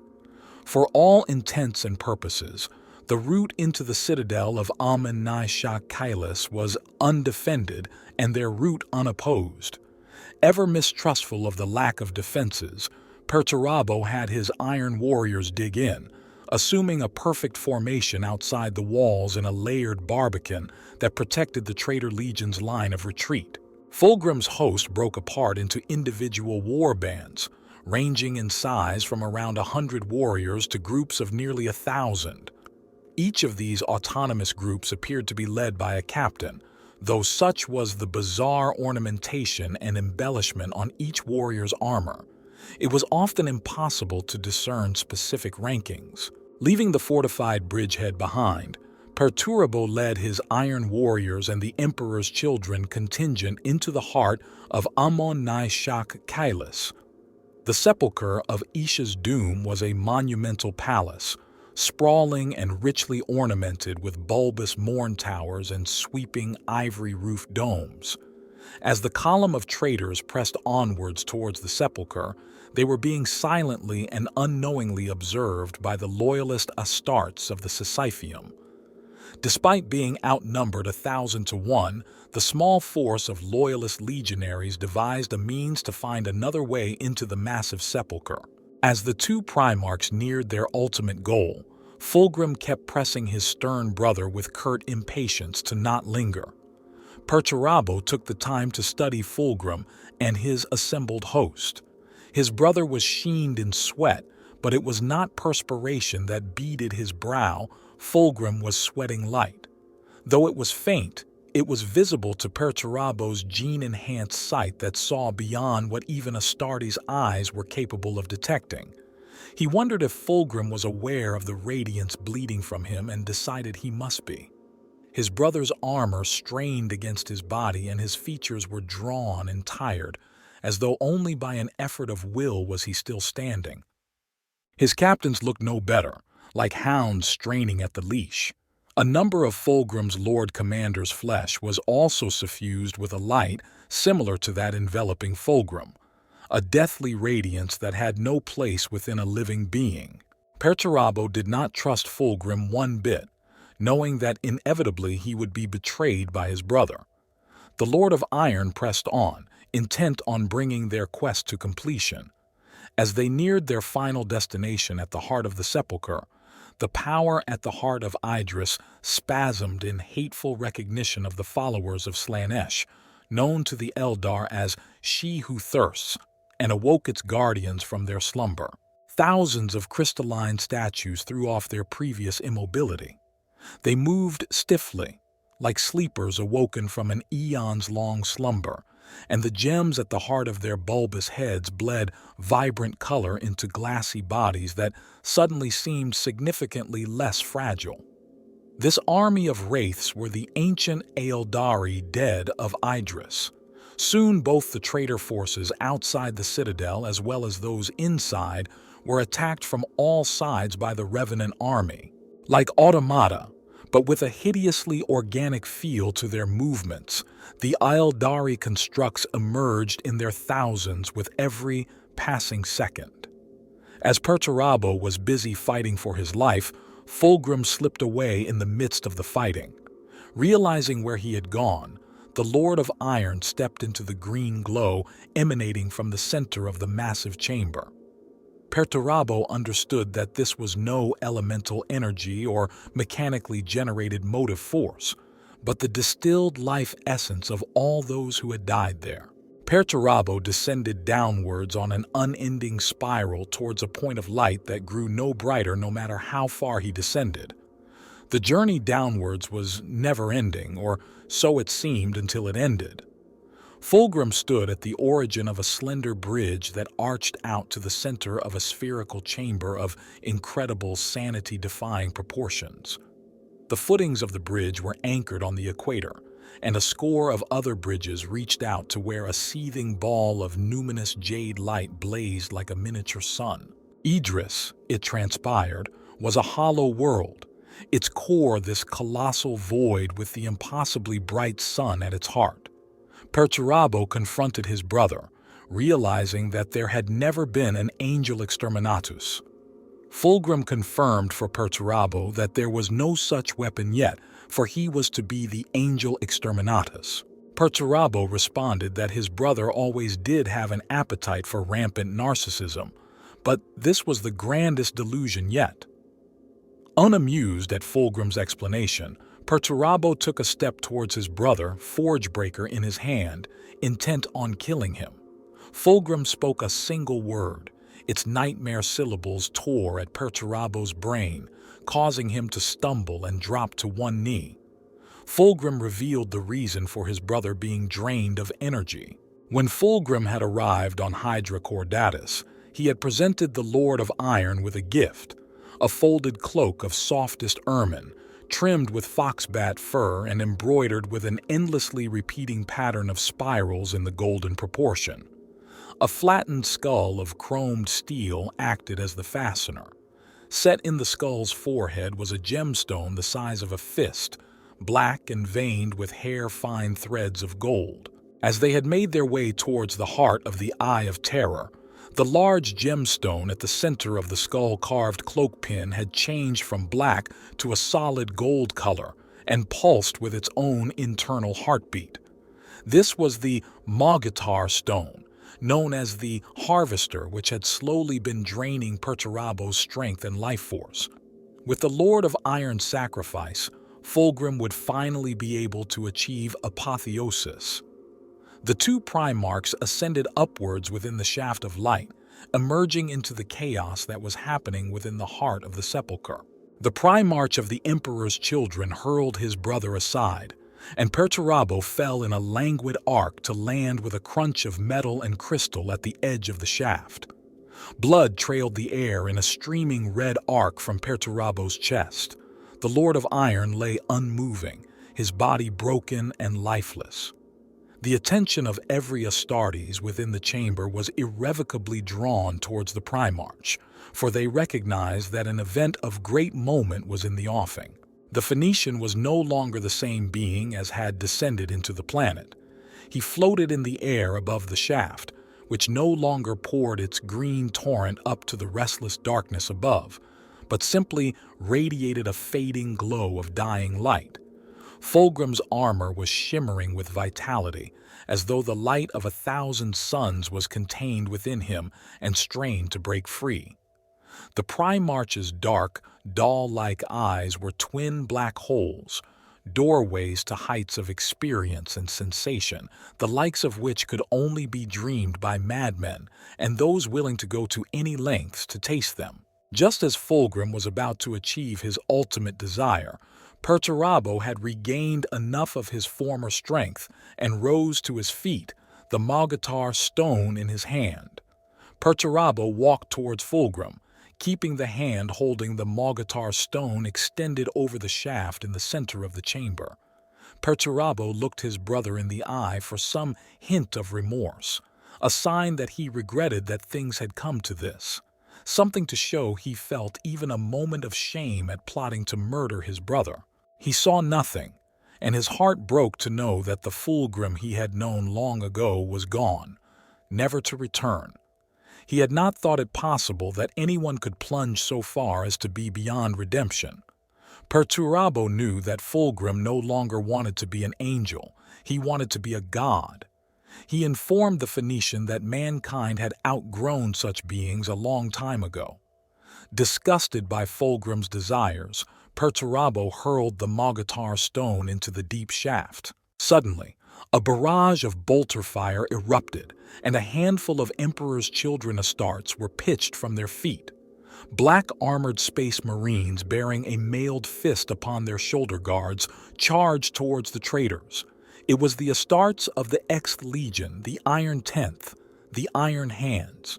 Soon the battle was joined, as Loyalist fought traitor within the expansive chamber.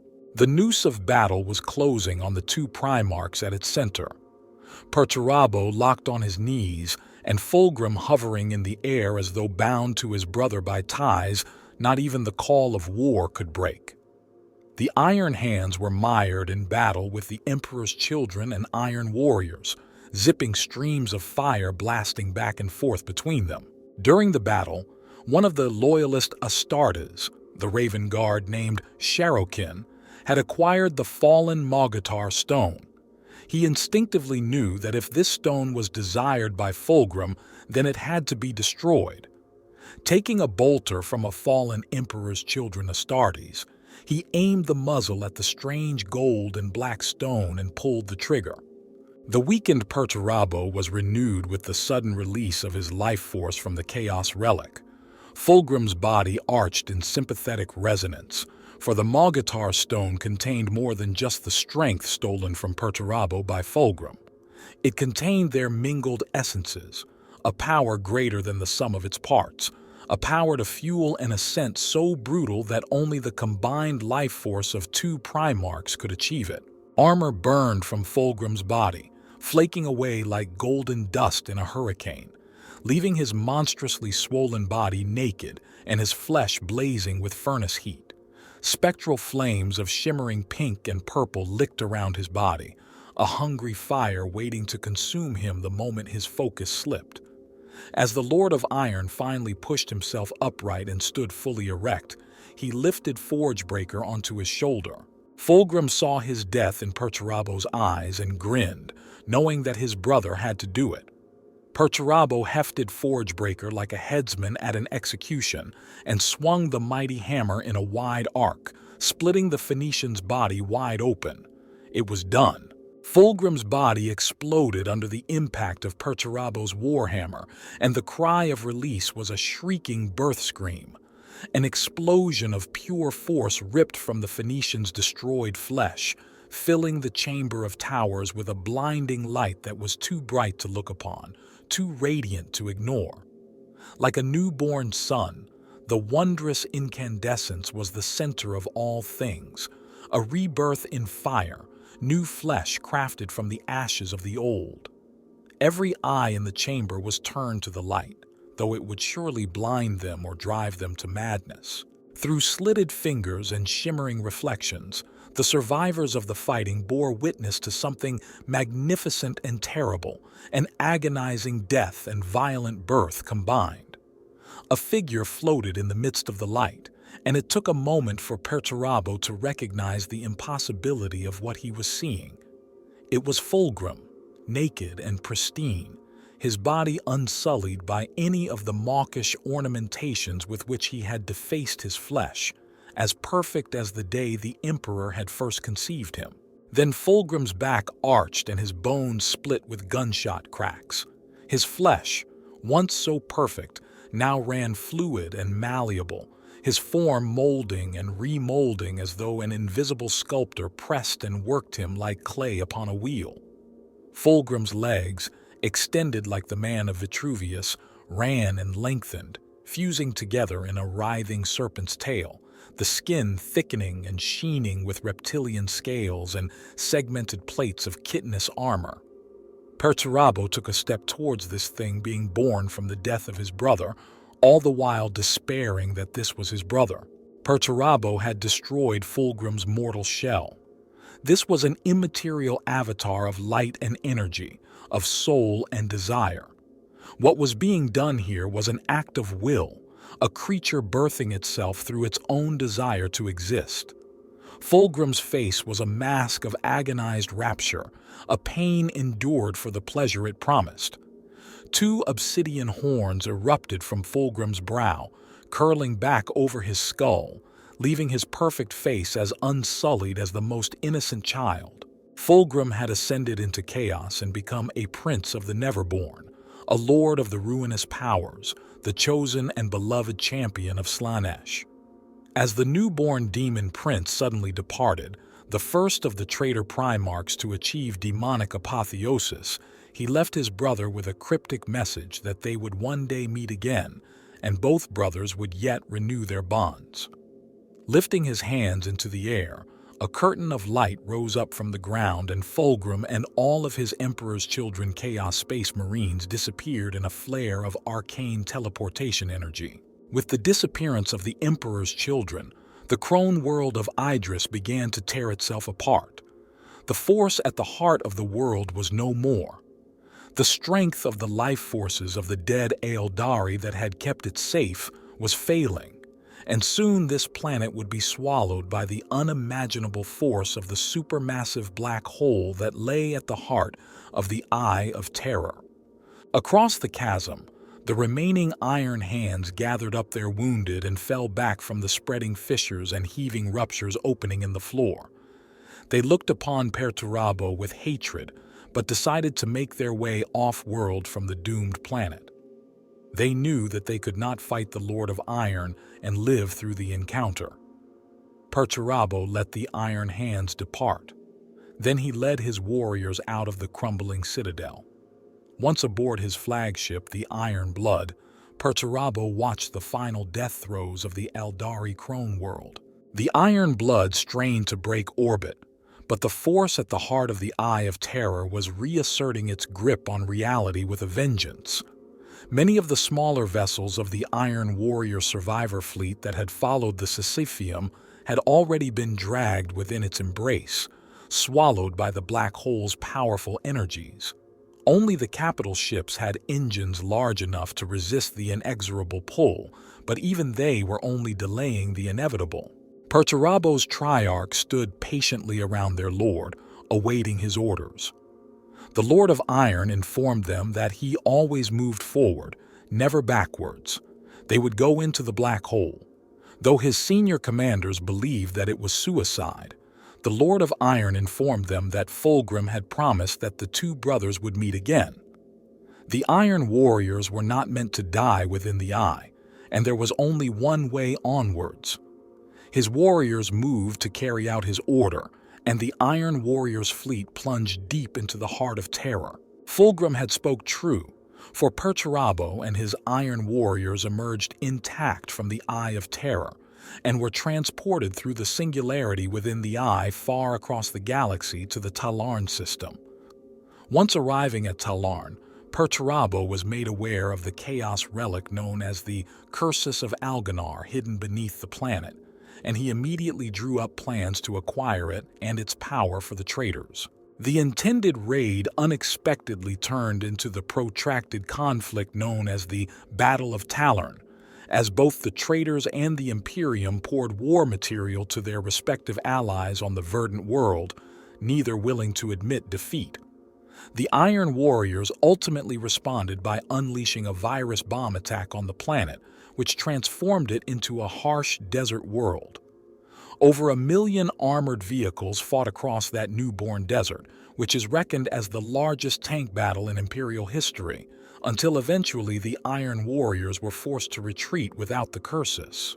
After their retreat from Talarn, the Iron Warriors were assigned to guard worlds to the rear of Horus's front that, following the weakening of the Ruinstorm following the Second Battle of Davin, were now threatened by the advance of the Ultramarines. Many of these worlds served as the traders' chief supply line. The Iron Warriors were among the forces of the Traitor Legions who fought for control of Yarant and the Forge world of Vanaheim during this period. By late in the Heresy, the Iron Warriors found themselves overextended, undersupplied, and engaged in thankless, bitter sieges against the forces of Robut Guilliman. The Iron Warriors took heavy losses during these conflicts, and once more found themselves in a situation of being used piecemeal across the galaxy, similar to that of the Great Crusade. This course of events was finally interrupted when Perturabo received orders to find his brother Primarch Angron of the World Eaters Legion and muster with them at Ullanor in preparation for the Siege of Terra. Despite having to abandon the sacrifices made by many of his Iron Warriors on worlds across the galaxy where they were already engaged, Perturabo dutifully obeyed the command of the War Master. Though many Iron Warriors were lost in the fighting retreats that resulted from the ensuing redeployments, Perturabo succeeded in arriving at Ullanor with his legion, as well as Angron and his World Eaters. After 7 standard years of bitter civil war following the Dropsite Massacre, a large contingent of the Iveth Legion accompanied Perturabo himself to Terra, where he supervised the siege of the Imperial Palace during the Battle of Terra.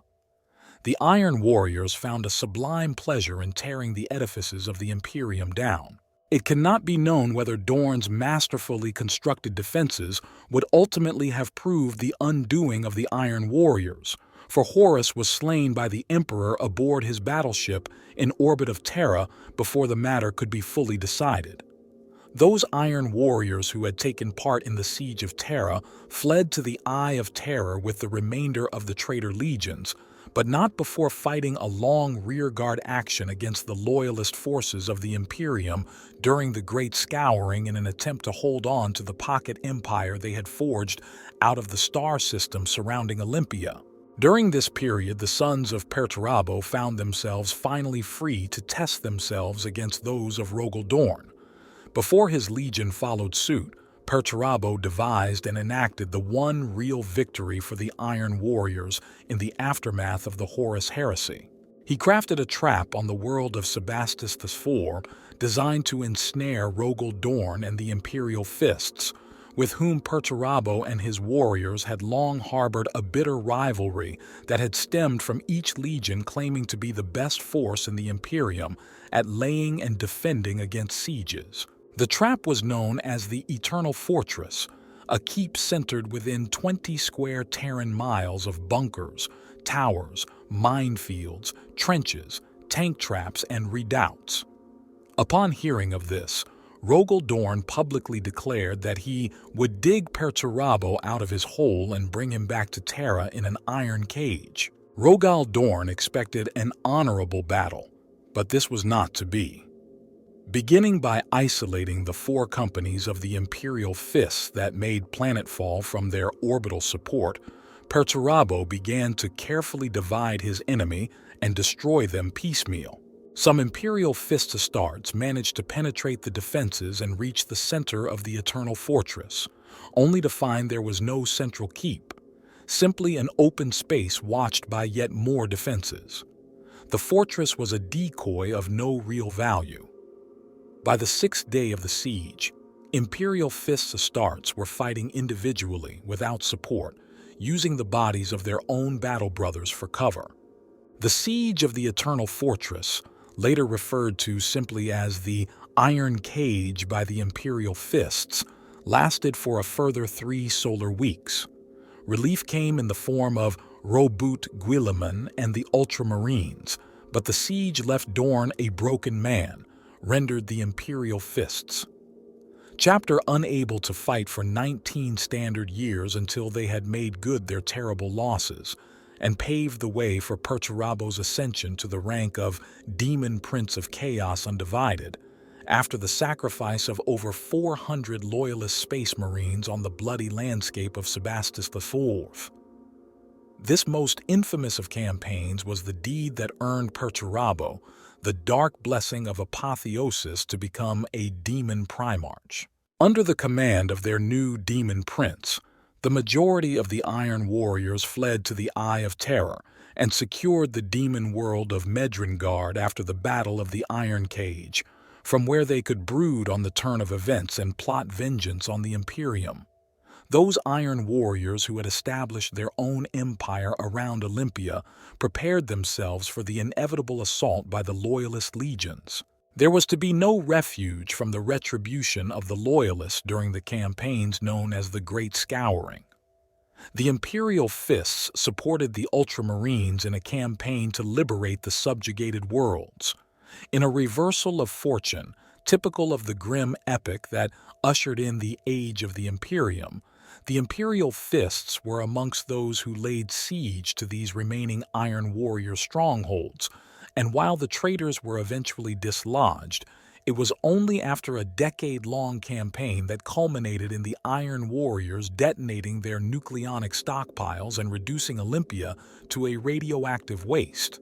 The Iron Warriors' former homeworld was left as a blasted wasteland that was quarantined by the Imperium and listed as Perdita by the Inquisition, and no further mention of Olympia has been found in Imperial records for more than 10,000 standard years.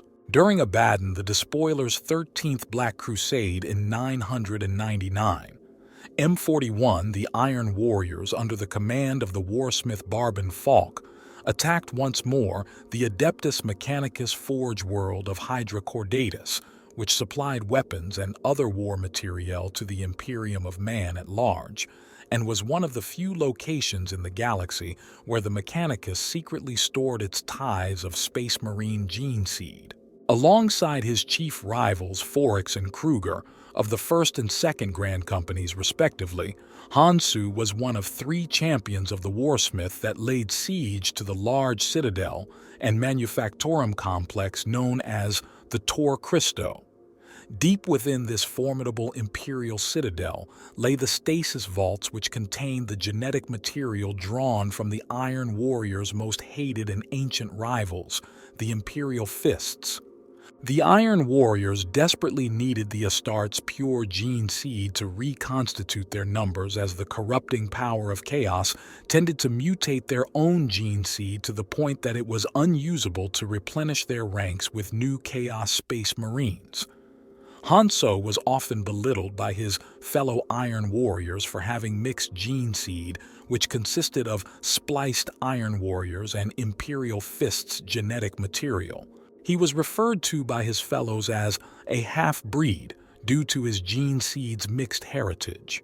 Despite the Imperial forces arrayed against them, including a large garrison of Astra Militarum troops and even a small detachment of Titans of the Legio Ignatum protecting the complex's precious contents. In the end, the Iron Warriors emerged triumphant.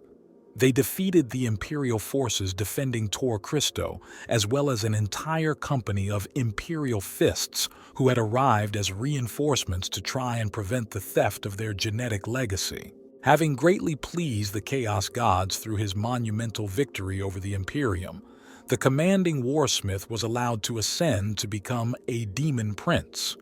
Before his final ascension to demonhood, the Warsmith appointed Hansu as his successor, handing him command over his grand company. He then commanded Hanso to take the stolen Imperial Fist gene seed back to the Iron Warriors' demon world of Medrengard within the Eye of Terror. After the Iron Warriors withdrew from Hydra Cordatus, they bombarded the remains of the citadel to dust, leaving behind a lone Imperial survivor to tell the tale of what had occurred. When Hansu returned to the Iron Warriors' homeworld of Medrengard within the nightmarish realm of the Eye of Terror, he sent the newly obtained gene seed to the forces of Chaos Warmaster Abaddon the Despoiler as was required, but he secretly kept a small portion of the pure genetic material for himself. With his ill-gotten gains, Hansu set about constructing an unusual genetic system known as the Demonculaba, which combined the application of technology and the arcane to create new Astartes to swell the ranks of the Iron Warriors. This process required an adolescent human boy to be sealed within the womb of a genetically modified human female slave, known as a Demonculaba, who had been impregnated with the stolen Astartes gene seed.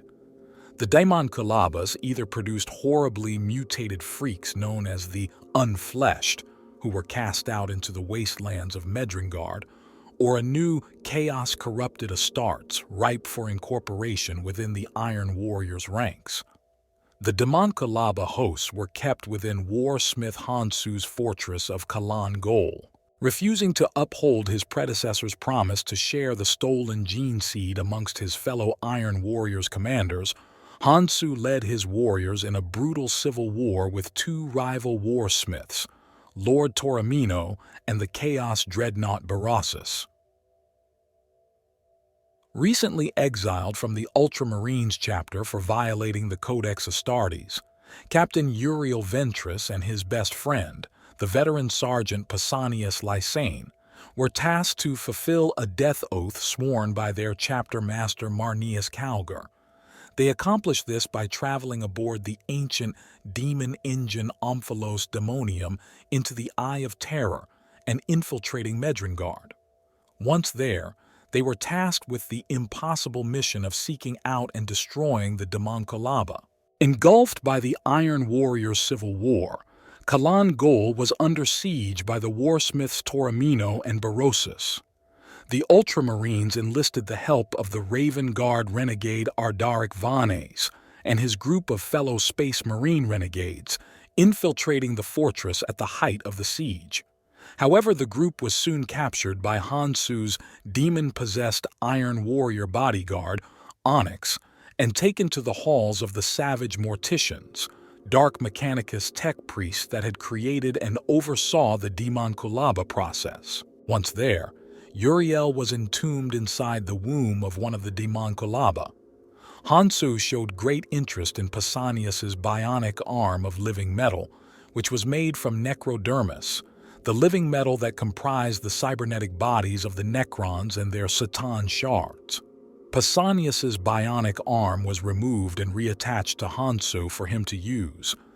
This enraged Pausanias against the savage morticians who had performed the surgery, even as Uriel miraculously fought free of the chaos-corrupted womb and made good his escape, along with a few survivors down a sewage chute. In the meantime, making one final push against Kalan Gol, the forces of Berossus stormed Hansu's citadel. The two rival warsmiths fought a titanic duel, but with the help of his demon-possessed bodyguard, Hansu eventually emerged triumphant. With the death of their lord, Barassus's men defected to the forces of the victorious Hansu and joined his forces against the rival Toromino. Leading a band of the mutant Unfleshed, Uriel once again infiltrated Hansu's citadel and successfully destroyed the Daemoncolaba. Uriel also freed the Heart of Blood, one of the most favored demonic avatars of the blood god Khorne, which had been imprisoned by the Iron Warriors and forced to create and sustain an unbreakable psychic barrier around the fortress of Kalan Gol for over 10,000 Terran years. With the psychic barriers broken, the Chaos Dreadnought Warsmith Toromino was able to employ psychic attacks against his rival's citadel. During the ensuing melee, Hansu and his retinue discovered and cornered both Uriel and Pausanias before they could flee the citadel. But before the Warsmith could have his retinue slay the upstart Ultramarines, the Unfleshed arrived on the scene and viciously attacked the Iron Warriors and slew them. Fleeing from the battle, Captain Ventress caught up to Hansu and shot him in the head with his bolter. Having fulfilled their death oath, the two Ultramarines returned to their chapter on Macragge. After their departure, by some dark miracle, Hansu managed to survive the near-fatal wound. The wounded Warsmith then discovered the Heart of Blood, thoroughly exhausted from its battle with a demonic rival, and collapsed upon the floor of the ruined citadel.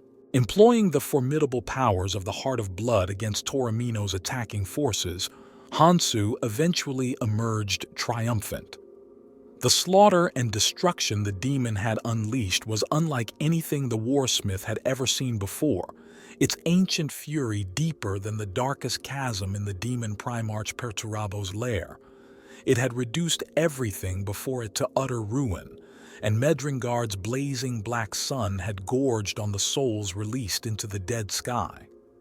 Though Hansu had emerged as the victor in the brutal conflict between the Iron Warriors' Warsmiths, it was a Pyrrhic victory at best. Most of his forces has been smashed by the two rival Warsmiths and their armies during the Internecine War. Despite the losses to his troops and the destruction of the Daemoncolaba, Hansu began the task of rebuilding his forces. He accomplished this by inviting those surviving Chaos renegades into his growing army. These renegades included the likes of the infamous Chaos Space Marines Ardaric Vons and Kadaris Grendel, as well as a loathsome creature known as the Newborn, a genetic clone of Uriel Ventress who had been created by a Daemoncolaba before their destruction. The recent destruction of Kalan Gol on Medrengard made the Warsmith seethe with rage at the bitter defeat by the hands of Uriel Ventress. Hansu plotted his vengeance against the upstart Ultramarines captain and his chapter. Hansu knew he would not be satisfied until he had inflicted the most wretched humiliations on the one enemy who had escaped him. Hansu attacked Defense Platform Ultra 9, an Imperial space station that orbited above Tarsus Ultra, the site of Captain Ventress's stunning victory over the Tyranids a few short years before. Hansu's war band slaughtered everyone aboard the station and seized control of its deadly missile payload. A salvo of 16 orbital torpedoes surged from the station's launch bays, followed by another rippling salvo seconds later.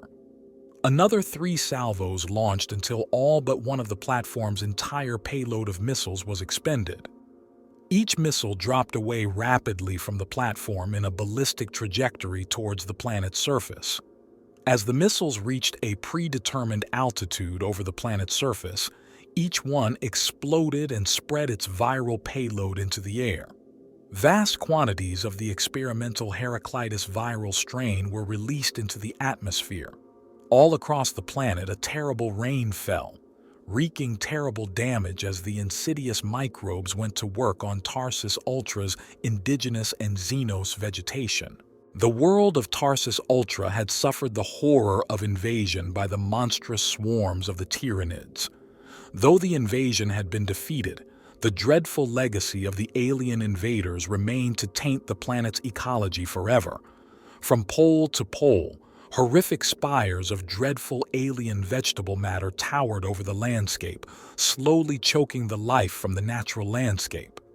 The alien flora had subsumed entire continents, a rapacious instinct to devour encoded in every strand of its genetic structure. Nutrients were leached from the soil and used to create hyper-fertile spore growths that drifted on the heated currents of the air to seed new regions and pollute yet more land. The Heraclitus virus had been developed from a partial fragment of ancient research conducted by the Mechanicus's Magos Heraclitus. The biotoxins were intended to increase the growth rate of crops on agri-worlds and were designed to increase the productivity of such worlds 1,000-fold. Within seconds of the Heraclitus strain's release into the atmosphere, the alien growths reacted to its touch, surging upwards and over the planet's terrain. Overwhelmed by mutant growths, poisonous plant life expanded by whole kilometers in seconds as the virulent growth strain sent its metabolism into overdrive. Huge amounts of nutrients were sucked from the ground and released as enormous quantities of heat, raising the ambient temperature of the world in a matter of moments. Oxygen was sucked greedily from the atmosphere by horrifyingly massive spore chimneys, and the planet's protective atmospheric layers were gradually stripped in an unthinking biological genocide. This was not the rapid death of Exterminatus, but ecological death of global proportions. Panicked messages were hurled out into the immaterium, and only those with the money, influence, or cunning escaped on hastily prepared starships that fled the planet's destruction. In the wake of the attack, billions had been left behind, and weeks later, as the last of the planet's atmosphere was stripped from it by the hyper-evolved alien biology, hard stellar radiation swept the surface, killing every living thing and laying waste to all that remained. Months after the launch of the Heraclitus missiles, nothing remained alive. The deadly alien vegetation killed by lethal levels of radiation and the frigid cold that gripped the planet without its protective atmosphere. All that now remained of the planet was a dead, lifeless ball of rock, its surface seared and barren, with only the skeletal remains of its blackened cities left as evidence that human beings had once lived upon it. After the death of Tarsus Ultra, Magos Locard of the Adeptus Mechanicus and members of the Skitari landed upon the dead planet, attempting to investigate what occurred. Following a lone beacon, the explorator team found a lone battered orbital torpedo. Removing the payload bay of the torpedo, the Magos reached inside and removed its contents: a cracked helmet, the paint chipped, and one eye lens missing. The helmet was a deep blue and bore the badge of the Ultramarines chapter of the Adeptus Astartes. The helmet was meant to send a message to Uriel Ventris that you don't walk away from a fight with the Warsmith Hansu without paying a price. In order to rebuild his forces, Hansu traveled to the Badab sector, the site of the infamous Badab War, to the heart of the warp rift called the Maelstrom. Within the heart of this hellish realm lay New Badab, the homeworld of Huron Blackheart, the infamous tyrant of Badab, and now the leader of the Red Corsairs. Hansu attended the Skull Harvest, a contest hosted by Blackheart between Chaos warbands, where Chaos champions vied with one another for supreme dominance, until only one victor emerges. The reigning champion then took total control of the losing champion's warbands. The Skull Harvest took place within the Arena of Thorns, the large venue that hosted the murderous contest. The decapitated heads of the fallen were mounted and displayed upon spikes. Blood would be spilled, the weak would die, and the victor would benefit greatly from the tyrant of Badab's patronage. Hansu was determined to win the murderous contest at any cost, for he possessed a grand vision of revenge. With the victories the Warsmith and his champions had won over the following days, Hansu's force had grown exponentially in size, numbering somewhere in the region of 5,000 soldiers.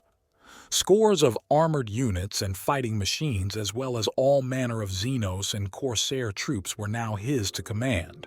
The swords of 17 war bands now belonged to Hansu, and by any measure of reckoning, he had a fearsome force with which to wreak havoc on his enemies. But the Skull Harvest was not yet over, and the tyrant's rule decreed that there could be only one champion left standing at its end. As the fourth day of killing drew to an end, only the armies of 3 champions remained.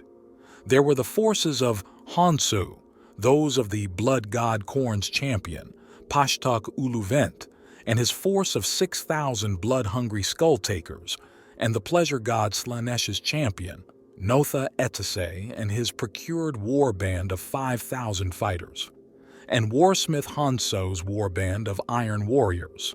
On the final day of the Skull Harvest, the 3 warriors stepped into the arena, clad in their armor and each armed with their weapon of choice. This stage of the battle would be where each warrior sought to gauge the measure of the other, searching for signs of weakness or fear to be exploited. Hansu knew he would find neither in these 2 opponents, warriors hardened by decades of war and devotion to their gods. Hansu cared nothing for the thrill of the fight, nor the honor of the kill. This entire endeavor was a means to a single end. The Slaneshi champion was quickly bested, and Hansu then faced the berserk Uluvent. In the ensuing battle, Hansu managed to destroy the Khornate champion's weapon, forcing him to grapple with his opponent in bloody close quarters. The sheer ferocity of Uluvent's attack nearly overwhelmed Hansu, who only just managed to free his necrodermis arm and use it to rip open a jagged wound in Uluvent's neck. Weaponless and bleeding out quickly, the Khornate champion called for another weapon to finish the duel between himself and the Warsmith. As he reached for a sword from his ally, the apparent turncoat Kadaris Grendel, who had recently served Hansu but had changed allegiances, Grendel reversed his grip and rammed the blade into the Khornate champion's chest. The tip of the weapon ripped through the back of Uluvent's armor, and the mighty warrior staggered as Grendel twisted the blade deeper into his chest. Hansu gave him no chance to recover from his shock and pain, and brought his axe down upon the Khornate warrior's shoulder, the dark blade smashing the warrior's shoulder guard to splinters and cleaving the champion of the blood god from collarbone to pelvis. Hansu then honored the former champion's last request and took his skull off his neck with a sweep of his axe. Hansu emerged as the sole victor of the Skull Harvest. At the final tally, Hansu left Nubadab with close to 17,000 Chaos warriors sworn in blood to his cause. Pashtak Uluvent's warriors, and the others that he had won, were now Hansu's, their banners now bearing the Iron Skull badge of the Iron Warriors. The Slaneshi champion Notha Etese survived the final battle and then willingly swore allegiance to Hansu. As the Warsmith starship broke orbit over Nubadab, numerous other vessels now accompanied it, gifts from the tyrant of Badab to be used for the express purpose of dealing death to the hated forces of the Corpse Emperor. In addition, a ragtag yet powerful fleet of corsairs and renegades also formed up around Hansu's flagship. The Warsmith's fleet departed the tyrant's domain and set course for the eastern fringe and the realm of Ultramar. With his army assembled, Hansu was finally ready to unleash his audacious plan for revenge against Uriel Ventris by completely destroying the realm of Ultramar during what became known as the Invasion of Ultramar in 999. M41. He would enact his plan with the help of the demon prince Makar the Reborn, who had once been Malak Kartho, a dark apostle of the Word-Bearer's traitor legion during the Horus Heresy.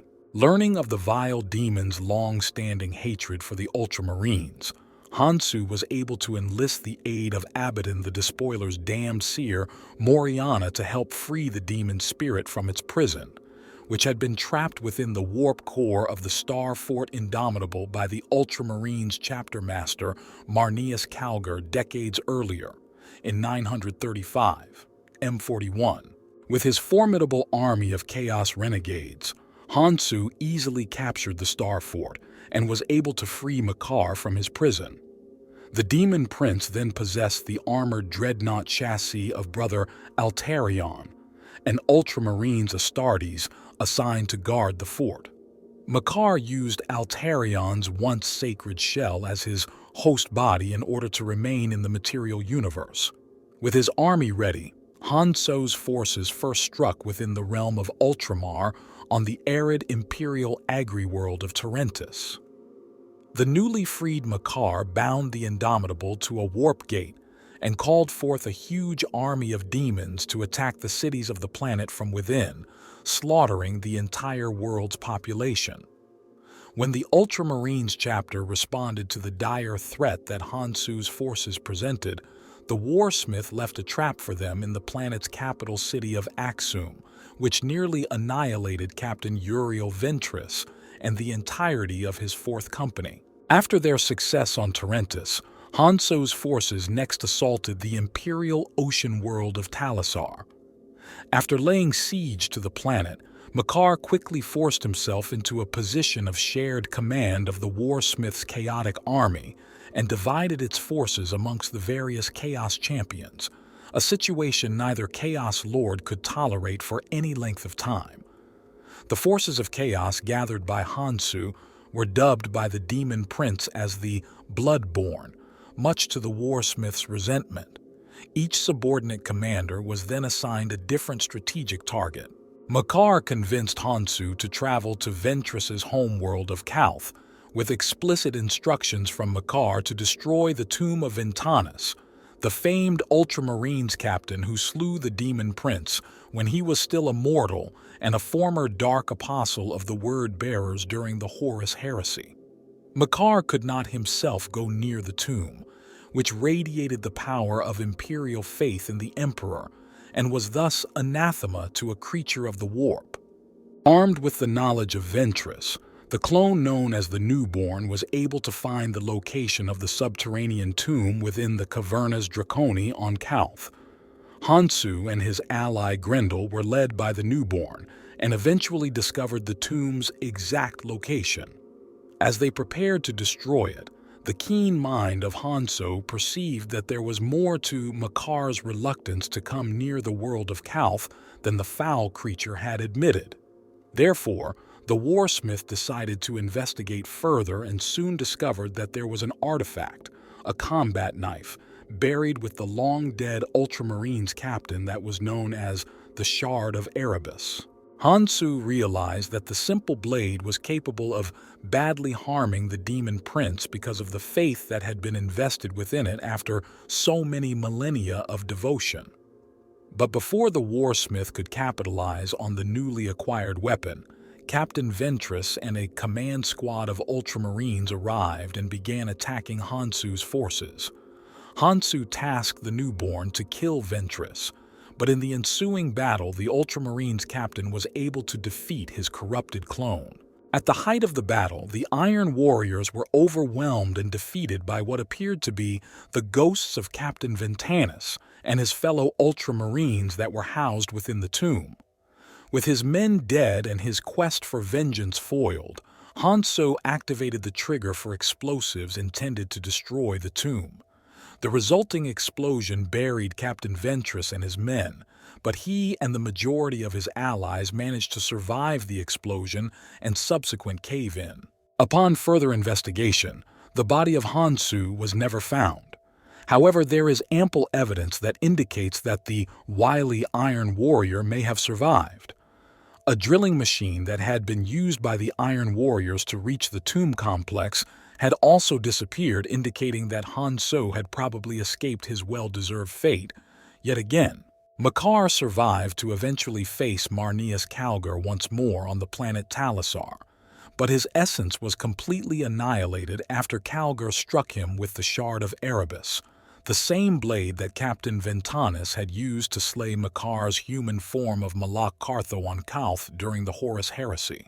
Having studied the imperial defenses of Segmentum Obscurus in detail via a combination of remote scrying, methodically applied torture of captive loyalists and a network of techno-cultist informants, Perturabo learned much of their capabilities and limitations.